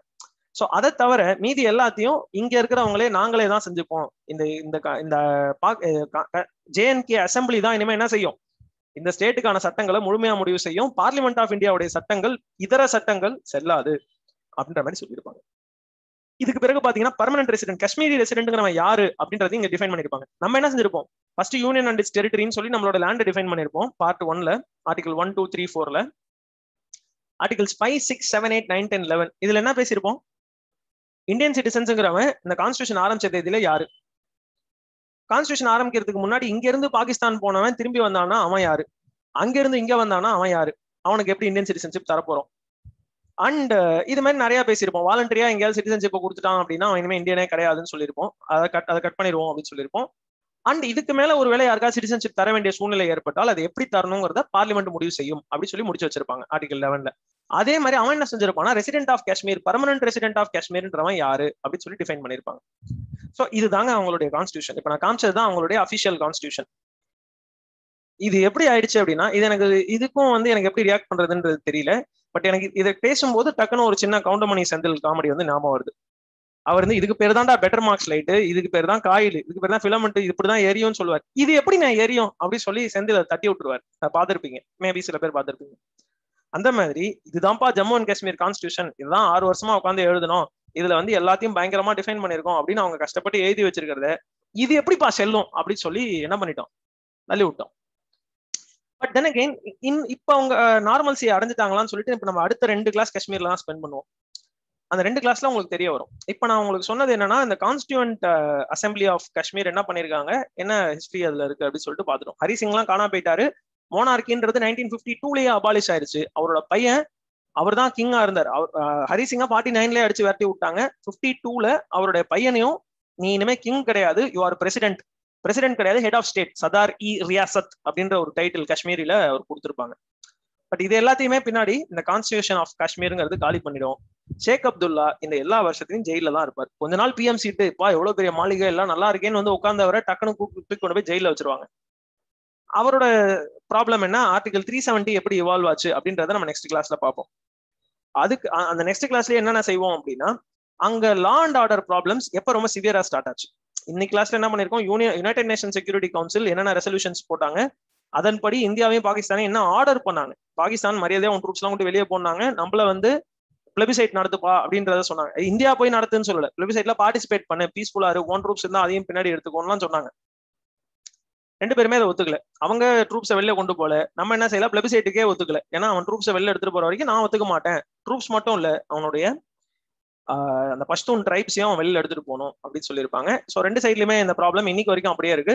இன்னைக்கு வரைக்கும் யூஎன் அஃபிஷியல் ஸ்டாண்ட் என்ன தெரியுங்களா? இப்ப நீங்க போய் யூஎன் கதவை தட்டி கேக்குறீங்க, என்னையா அது காஷ்மீர்ல பிரச்சனையா இருக்கு, உங்க சொல்யூஷன் என்ன அப்படின்னு கேட்டீங்கன்னா, யுனைடெட் நேஷன்ஸ் ஒரே வார்த்தை சொல்லுவாங்க, நாங்க அன்னைக்கு சொன்னதுதான் இன்னைக்கு சொல்றோம், இன்னைக்கு சொன்னதுதான் என்னைக்கும் சொல்லுவோம், போய் பிளபிசைட் எடுங்க அப்படின்னுவாங்க. இவங்க முதல்ல பிளபிசைட் எடுக்க சொன்ன அந்த பாப்புலேஷன்ல இருந்தவங்கலாம் தாத்தாவாயி, கொள்ளு தாத்தாவாயி, எள்ளு தாத்தாவா கூட ஆயிட்டான் நிறைய பேர். ஏன்னா இன்னைக்கு காஷ்மீர்ல ஃபைட் பண்ணிட்டு இருக்கிறவங்க எல்லாருமே பாத்தீங்கன்னா 3rd or 4th generation fighters. அவங்க எல்லாருமே இந்த பஷ்தூன் ட்ரைப்பா அவங்களுடைய அப்பாவா, அவங்க தாத்தாவா, அவங்க கொள்ளு தாத்தாவா இருந்தவங்கலாம் இன்னைக்கு வந்து என்னவா இருக்கான், கையில ரைஃபிள் பிடிச்சிட்டு சண்டை போடுறான். இன்னுமே அவங்களெல்லாம் கொல்லுது, அது வேற பிரச்சனை. நான் என்ன சொல்ல வரேன்னா, அவங்க எல்லாருமே இப்ப என்ன ஆயிட்டாங்க, எங்க தாத்தா எப்படி இருந்தாலும் எனக்கு அவசியம் கிடையாது, நான் பிறந்தது காஷ்மீர்ல, ஐ எம் காஷ்மீரி அப்படின்றான். அவன் லாஜிக்கு நீங்க ஒண்ணுமே கேட்கவே முடியல. ரெண்டாவது என்னன்னா, ஏன் ரூலர் இந்த ஏரியாவை எந்த அக்ரிமெண்ட்ல அவங்க கூட கொண்டு வந்து சேர்த்தாரு, ஃபியூச்சர்ல எந்த காரணத்தை முன்னிட்டும் கான்ஸ்டிடியூஷன் ஆஃப் இந்தியாவை பயன்படுத்தியோ, இந்திய அரசியல் சாசனம், அதாவது இந்திய அரசியல் அமைப்பு, அதாவது இந்தியாவில் இருக்கக்கூடிய பொலிட்டிக்கல் அண்ட் கான்ஸ்டிடியூஷனல் ஸ்ட்ரக்சர் வந்து எந்த காரணத்தை முன்னிட்டு எங்களை ஃபோர்ஸ் பண்ணி நீங்க வந்து இந்தியாவுடைய ரூல்ஸை ஒத்துக்கோன்னு சொல்ல முடியாதுன்னு எங்கேயுமே அவங்க என்ன சொல்லல. எங்களை ஃபோர்ஸ் பண்ணி இந்தியாவோட நீங்க சேர்க்க முடியாதுன்னு சொல்லல. ஏன், முதல்ல அவர் இன்ஸ்ட்ருமெண்ட் ஆஃப் அக்சஷன் என்ன சொல்லிட்டாரு, நான் இந்தியாவோட ஒரு பார்ட் தான் சொல்லிட்டாரு. தவிர அவங்களோட கான்ஸ்டிடியூஷன் என்ன சொல்லிடுச்சு, நாங்க இந்தியாவோட ஒரு இன்டெகிரல் பார்ட். இதை சொன்னா நிறைய பேர் நம்பவும் மாட்டாங்க. நான் அதனாலதான் அவங்க கான்ஸ்டிடியூஷனே அவங்க கண்ணில் காமிச்சிட்டேன். நடுவில் நிறைய ஃபார்வர்ட் மெசேஜ் எல்லாம் வரும். என்னன்னா, காஷ்மீரிஸ், அதாவது பாகிஸ்தான் வந்து நம்மள்ட்ட கள்ள நோட்டு அடிக்கிறத நிறுத்தணும் அப்படின்னா இந்தியா ரூபா நோட்ல போடுங்க, Kashmir is integral part of இந்தியான்னு போடுங்க, போட்டீங்கன்னா அவங்க கள்ள நோட்டு அடிக்கிறத நிறுத்திடுவான், ஏன்னா அவனுக்கு அப்படியே மானம் பறிப்போயிடும், கப்பல் ஏறிடும்லாம் சொல்லி நான் நிறைய ஃபார்வர்ட் மெசேஜ் படிச்சிருக்கேன். இதெல்லாம் அவங்க சொல்லணும்னு அவசியம், யாருமே சொல்லணும்னு அவசியம் கிடையாது. கான்ஸ்டிடியூஷன் ஆஃப் காஷ்மீர் அதுதான் சொல்லுது. கரெக்டா? அவங்களே என்ன சொல்லிட்டாங்க, Kashmir is and shall be an integral part of India அப்படின்னு சொல்லிட்டாங்க. அப்ப இந்த காஷ்மீர், அதாவது இந்த காஷ்மீரை எதிர்த்து அவன் மட்டும் தனியா இருக்கான், அவன் மட்டும் என்ன பிரச்சனைன்னு சொல்லி அதுக்கு எதிராக ரொம்ப குரல் கொடுக்குறாங்க பாத்தீங்களா. அவங்களுக்கு ரெண்டு அஜெண்டா இருக்கலாம். ஒன்னு வந்து ஜெனுவனா நேஷனல் செக்யூரிட்டி மேல ஒரு இன்ட்ரெஸ்ட் இருக்கலாம், அப்படி இருந்தா அது ஓகே. பட் என்ன மாதிரி அவன் இல்ல, அவனுக்கு வேற ரூல்ஸ், எனக்கு வேற ரூல்ஸ், அது என்னால ஒத்துக்க முடியல அப்படின்னு சொல்லிட்டு இந்த யூனிஃபார்மிட்டிக்காக சண்டை போறவன் தான் ஜாஸ்தி. இந்த காஷ்மீர் இஷ்யூவை சரியா புரிஞ்சுக்காதவன் என்ன செய்யறான் அப்படின்னா, அவன் வந்து பிரிவினைவாதி, தனியா போகணும்னு நினைக்கிறான் அப்படின்ட்டு அப்படி ஒரு இமேஜ் காட்டுறாங்க. And that is true as well to some level, ஒரு லெவல் வரைக்கும் அது ட்ரூ. பட் அங்க இருக்கிறவன் எல்லாருமே செசேஷனையோ இல்ல போய் பாகிஸ்தானோட ஜாயின் பண்றதையெல்லாம் விருப்பப்படல. அவனுக்குன்னு ஒரு கல்ச்சுரல் வே ஆஃப் லைஃப் இருக்கு, அவனுக்கு தனியா இருக்கு. அவனுடைய முன்னோர்களுக்கு செஞ்சு கொடுக்கப்பட்ட ப்ராமிஸை பிரேக் பண்ணாம இன்னைக்கு இருக்கிற கவர்மெண்ட்ஸ் ஃபாலோ பண்ணணும்ன்றது அவனுடைய கோரிக்கை. அது நியாயமானதா இல்லையா அப்படின்றதுக்கு காலம்தான் பதில் சொல்லும். யூபிஎஸ்சி பொறுத்த அளவுக்கு என்ன பதில் உங்கள்ட்ட இருந்து எதிர்பார்க்கும் அப்படின்னா, இந்த சுச்சுவேஷனை நீங்க தெளிவா புரிஞ்சு வச்சிருக்கீங்களான்றதுதான் முக்கியம். நான் ஒரு இந்தியன், அங்க போனா எனக்கு 3 கலர்ல ரத்தம் வரும் அப்படிலாம் சொல்றதை அவங்க எதிர்பார்க்கல. யூபிஎஸ்சிக்கு அதெல்லாம் தேவையும் இல்லை. உங்க பிளைண்ட் நேஷனலிசம் அப்படின்றது எந்த இடத்துலயுமே யூபிஎஸ்சிக்கு ஹெல்ப் பண்ணாது. உங்களுடைய நேஷனலிசம் அப்படின்றது ரேஷனலா இருக்கணும், உங்களுக்கு தெளிவா புரியணும் ஏன் இப்படி நடந்திருக்கு, இங்க இனிமே what is the way forward அப்படிங்கும்போது நீங்க கண்டிப்பா உங்களோட இந்தியன்னஸ் அங்க காட்டலாம், தப்பே கிடையாது. ஆனா ஹிஸ்டரியே நீங்க என்ன செய்யக்கூடாது, கலர் அடிச்சு காமிக்க கூடாது. உங்க ஹிஸ்டரி வந்து it should not be a biased history or a coloured version of history. அவன் மொத்தமா ஆரம்பத்துல இருந்தே ஒரு பிரிவினைவாதி, தேச துரோகி அப்படிலாம் நீங்க பேசவே முடியாது. தேசமே இல்லாத சமயத்துல அவன் தனி தேசமா இருந்துட்டான், ரைட்டா? அப்ப அப்பையில இருந்தே அவன் ஒரு பிரிவினைவாதின்ற பேச்சே நீங்க பேசுறது தப்பு. இதுவே நிறைய பேர் வந்து சரியா சொல்லி கொடுக்கறதே கிடையாது. டீச்சிங் சைட்லயே நான் சொல்றேன், தட்ஸ் an issue. சோ இப்ப வரைக்கும் நம்ம பாத்துருக்கிறது இந்த pre constitutional era of Kashmir. Sadar i Riyasat மட்டும் ஒரு தடவை சொல்லுங்கன்றீங்களா? ஒண்ணும் இல்ல, இந்த சதர் இ ரியாசத்துங்கிறதுலாம் ஒண்ணும் இல்லைங்க. எங்க அப்பா தான் ஹரிசிங்னு வச்சுப்போம். ஹரிசிங் 1946 கான்ஸ்டிடியூண்ட் அசம்பிளி ஃபார்ம் பண்ணும்போதே முடியாது அப்படின்றாரு, உன்னோடலாம் ஜாயின் பண்ண மாட்டேன், தனியா தான் இருப்பேன்றாரு. 47 இண்டிபெண்டன்ட் ஆயிட்டோம். இண்டிபெண்டன்ட் ஆகும்போது மறுபடியும் அதே கேள்வி, ஜாயின் பண்றியான்னு கேட்கும்போது அவசியம் இல்லை, நான் தனியா இருந்துக்கிறேன்னு சொல்லிட்டாரு. 2 மாசம் கழிச்சு அங்க இருந்து பாகிஸ்தான்ல இருந்து வந்ததுக்கு அப்புறம் எங்க அப்பா பயந்து போய் என்ன செஞ்சாரு, நேரு காலில் விழுந்து தயவு செய்து என்னை காப்பாத்து, எனக்கு சில கண்டிஷன்ஸ் எல்லாம் இருக்கு, பட் அதெல்லாம் அக்செப்ட் பண்ணிட்டேன்னா நான் உன்னோட சேர்ந்துடுறேன் அப்படின்றாரு. நேருவும் இதை அக்செப்ட் பண்றாரு. அந்த இன்ஸ்ட்ருமெண்ட் ஆஃப் அக்சஷன்ல கையெழுத்து போடுறாங்க. இன்னொரு விஷயம், இதுல பிரைம் மினிஸ்டர் நேரு நிறைய பேர் வந்து பெரிய குற்றவாளியா காட்டிடுவாங்க. அவர் மட்டும் அன்னைக்கு இன்ஸ்ட்ருமெண்ட் ஆஃப் அக்சஷன்ல ஒத்துக்கல அப்படின்னா இன்னைக்கு காஷ்மீர் பாகிஸ்தான்ற ஊரே இருக்காது அப்படிலாம் பேசுவாங்க. அப்படிலாம் இல்ல. இந்தியால இருந்த 565 பிரின்சிபல் ஸ்டேட்டுக்கிட்டையும் அதே அப்ளிகேஷன் ஃபார்மை தான் போய் நீட்டிருக்கும். இது எதுவுமே வந்து காஷ்மீருக்காக ஒரு யூனிக்கா செஞ்சதெல்லாம் கிடையாது. ஆர்டிகல் 370 வாஸ் யூனிக், அதை நான் ஒத்துக்கிறேன். ஆனா இன்ஸ்ட்ருமெண்ட் ஆஃப் அக்சஷன் அப்படின்றது மத்த எல்லா பிரின்சிபல் ஸ்டேட்ஸ் கிட்டே என்னத்த போய் நீட்டினோமோ அதே தான் அவங்கள்ட்டையும் நீட்டோம்.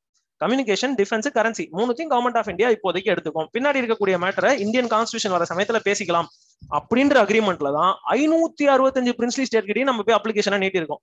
இதே தான் எங்க அப்பாவும் கையெழுத்து போட்டிருக்காரு. தட் இஸ் ஹரி சிங் கையெழுத்து போட்டு வந்துட்டாரு. இப்போ வரைக்கும் Hari Singh was called as the sovereign ruler, ரைட்டுங்களா? இன்ஸ்ட்ருமெண்ட் ஆஃப் அக்சஷன்ல கையெழுத்து போட்ட உடனே அப்பயும் ஒரு ரூலரா தான் இருக்காரு. ஆனா ஃபுல் சாவரின்லாம் கிடையாது. ஏன்? கம்யூனிகேஷன், டிஃபென்ஸ், கரன்சியை இந்தியா கிட்ட கொடுத்துறேன்னு சொல்லி எழுதி கொடுத்திருக்காரு. இன்னும் இந்தியன் கான்ஸ்டியூஷனை எழுதி முடிக்கல. 1949 கான்ஸ்டியூஷன் எழுதி முடிக்க போற சமயம் ஆல்மோஸ்ட் வந்துருச்சு. 370 ஆர்டிகல் 370 ஒரு ஆர்டிகல் போட்டு காஷ்மீர் மட்டும் ஏன் ஸ்பெஷலா இருக்கணும்னு சொல்லி அவங்களுக்கு ஒரு ஸ்டேட்டஸ் கொடுத்துறாங்க. 370 மட்டும் கிடையாதுங்க, இந்த இன்டர்னல் செக்யூரிட்டி மொத்த மாடியூல்லையும் நம்ம என்ன பண்ணுவோம், 370A B C Dன்னு சொல்லி லைனா பார்ப்போம். மற்ற எல்லா ஸ்டேட்டுக்கு இருக்கக்கூடிய கரண்ட் ஸ்பெஷல் ஸ்டேட்டஸ் என்னன்னு பார்ப்போம். டைம் வேற ஆயிட்டே இருக்கு, நான் ஷார்ட்டா முடிச்சிடுறேன்.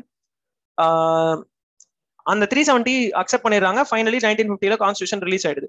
பட் இந்த 370 அக்செப்ட் பண்ற சமயத்திலேயே நாங்க இதை அக்செப்ட் பண்ணா நீ இருக்கக்கூடாது, ஊருக்கு இதை தரோம் ஆனா நீ இருக்கக்கூடாதுன்னு சொல்லி அவரை ஹரிசிங் அடிச்சு விரட்டிடுறாங்க.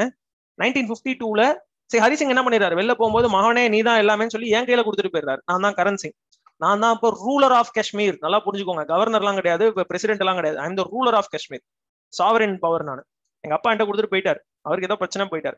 நான் ரூல் பண்றேன். ஆனா நான் எப்போ வரைக்கும் ரூல் பண்றேன், 1952 வரைக்கும் தான் ரூல் பண்றேன். 49 52 வரைக்கும். 52 என்ன நடக்குது, நேருடைய கவர்மெண்ட் இனிமே காஷ்மீர்ல மொனார்க்கியே கிடையாது.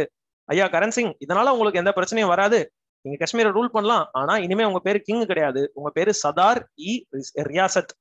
அப்படின்னா ஹெட் ஆஃப் ஸ்டேட் அப்படின்னு அர்த்தம். அவ்வளவுதான். நீங்க ஒரு கவர்னர் மாதிரி அப்படின்னு நேரு. ஓஹோ பிரசிடென்ட் மாதிரியா அப்படின்னு நான் சொல்லுவேன். இல்லங்க நீங்க ஒரு கவர்னர் மாதிரி அப்படின்னு நேரு திருப்பி. நான் என்ன சொல்லுவேன், ஓ பிரசிடென்ட் மாதிரின்றீங்களா அப்படின்னு. ஏன்னா என்ன பொறுத்த அளவுக்கு என் காதுல பிரசிடென்ட் தான் விடும். என்ன ராஜான்னு கூப்பிட்டு இருந்ததுதான் எனக்கு பிடிச்சிருந்தே தவிர பிரசிடென்ட்னு கூப்பிடுறதே பிடிக்கல. ஆனா கவர்னர்னு கூப்பிடுறதை விட பிரசிடென்ட் பரவாயில்லன்னு சொல்லி பிரசிடென்ட் நான் கடைசி வரைக்கும் அப்படிதான் சொல்லிட்டு இருந்தேன். அதுக்கு பிறகு என்ன ஆகுது, கான்ஸ்டியூண்ட் அசம்பிளி ஆஃப் காஷ்மீர் அந்த வருஷம் ஆரம்பிச்சு வைக்கிறாங்க. அது ஒரு 7 வருஷம் உட்காந்து 6 வருஷம் உட்காந்து கான்ஸ்டியூஷன் எழுதி 57 ரிலீஸ் பண்றாங்க. ரிலீஸ் பண்ணிட்டு இந்த சதார் இ ரியாசத்துங்கிறதையும் ரிமூவ் பண்ணிட்டு அதை பிரசிடென்ட்னு மாத்தி விட்டுருவாங்க. அதெல்லாம் நான் பின்னாடி உங்களுக்கு சொல்றேன். சரியா? இன்னைக்கு கிளாஸ் உங்க எல்லாருக்கும் கிளியரா? ஐம் சாரி, இது கொஞ்சம் எக்ஸ்டெண்ட் ஆகி போயிடுச்சு ஒரு 8 நிமிஷம் வரைக்கும். இந்த டாபிக் வந்து அப்படிதாங்க இருக்கும். ஆரம்பத்துல கொஞ்சம் டிராகிங்கா இருக்கும், but maybe some of you found it interesting. அடுத்த கிளாஸ்ல வந்து இன்னும் கொஞ்சம் வேகமா போயிடுவோம். இந்த மாதிரி இவ்வளவு ஸ்லோவா இருக்காது, கொஞ்சம் ஸ்பீடா போயிடுவோம். Are you all clear? உங்களுக்கு ஏதாவது டவுட்ஸ் இருந்ததுன்னா நீங்க கேட்கலாம். கிளியர்னா கிளியர் அண்ட் நோட்டட் கொடுங்க. If not okay, thank you. Right, ரைட்டுங்க, super. I think I got the response from everybody. ஒரு 2 பேர் மட்டும் கொடுக்கலன்னு நினைக்கிறேன். ரைட், அடுத்த கிளாஸ்ல பாத்தீங்க அப்படின்னா என்ன செய்வோம்னா, இது இன்னும் கொஞ்சம் நல்லா கன்சைஸா இந்த history plus internal security overall என்னென்ன பார்க்க போறோம்ன்றத குட்டியா ஒரு ரீகேப் பார்த்துட்டு டக்குன்னு என்ன பண்ணிடுவோம், இந்த ஹிஸ்டரி அப்படியே ஒரு போன எபிசோட்ல நீங்க என்ன பாத்தீங்க அப்படின்னு சொல்லி ஒரு குட்டி ரீகேப் மாதிரி காமிச்சிட்டு இந்த எபிசோட்ல ஃப்ரெஷ்ஷா என்ன செய்வோம், காஷ்மீரோடைய அடுத்த ஃபேஸ் ஷேக் அப்துல்லா, அவருடைய லெகசி வந்து என்னது, அவருடைய பையன் ஃபரூக் அப்துல்லா, அவருடைய லெகசி என்னது, அவருடைய பையன் வந்து ஒமர் அப்துல்லா. அவர் இப்ப இருக்கக்கூடிய இப்ப ஷேக்கும் இருக்காரு, அதாவது ஃபரூக்கும் இருக்காரு, ஒமரும் இருக்காரு, 2 பேருமே இப்ப வரைக்கும் இருக்காங்க. ஸோ இவங்களுடைய லெகசி என்ன, இப்ப காஷ்மீருடைய இது என்ன, 370 என்ன சொல்லுச்சு, 35A என்ன சொல்லுச்சு, இதை கவர்மெண்ட் ஆஃப் இந்தியா ஆகஸ்ட் 5ஆம் தேதி 2020 என்ன செஞ்சாங்க, அதெல்லாம் வந்து we will see. அதையும் நம்ம தனியா பார்ப்போம். சரிங்களா? 2019 ரீஆர்கனைசேஷன் ஆஃப் காஷ்மீர், அதெல்லாம் ஃபுல்லாவே பேசுவோம். இது வந்து ஒரு ஆல்மோஸ்ட் 2 கிளாஸ் ஆயிடும். அந்த 2 கிளாஸ் இன்னைக்கு ஒரு கிளாஸ், நாளைக்கு அதாவது அடுத்த கிளாஸ் 1, அதுக்கு மேபி இன்னொரு கிளாஸ் கூட எக்ஸஸ் ஆகலாம். பட் இந்த 3 கிளாஸஸ்ல we will conclude காஷ்மீர். அடுத்தது நார்த் ஈஸ்ட் இந்தியாவுக்கோ இல்லைனா செக்யூரிட்டி ஃபோர்ஸஸ்க்கோ மூவ் ஆயிடும். சரியா? ஸோ ஆஸ் யூஷுவல் பிரதர் மென்டார்டிவன் சார்பாக உங்க எல்லாருக்கும் என்னுடைய மனமார்ந்த நன்றி. Please don't waste time. இந்த காஷ்மீர் ரிலேட்டடான பேக்ரவுண்ட் இன்ஃபர்மேஷன் நிறைய கலெக்ட் பண்ணுங்க. சம்டைம்ஸ் உங்களுக்கு வந்து ஒரு கான்ட்ரடிக்ஷனா இருக்கு, இது இப்படி சொல்லியிருக்காங்க வேற இங்க கான்ட்ரடிக்ஷனா இருக்கு அப்படின்னு நினைச்சீங்கன்னா கொஞ்சம் மனசுல வச்சுக்கோங்க. அடுத்த 2 கிளாஸ்ல கண்டிப்பா உங்களுக்கு அது கிளாரிஃபை ஆயிடும் நான் நம்புறேன். Okay, so thank you very much all of you. நன்றி. Good night.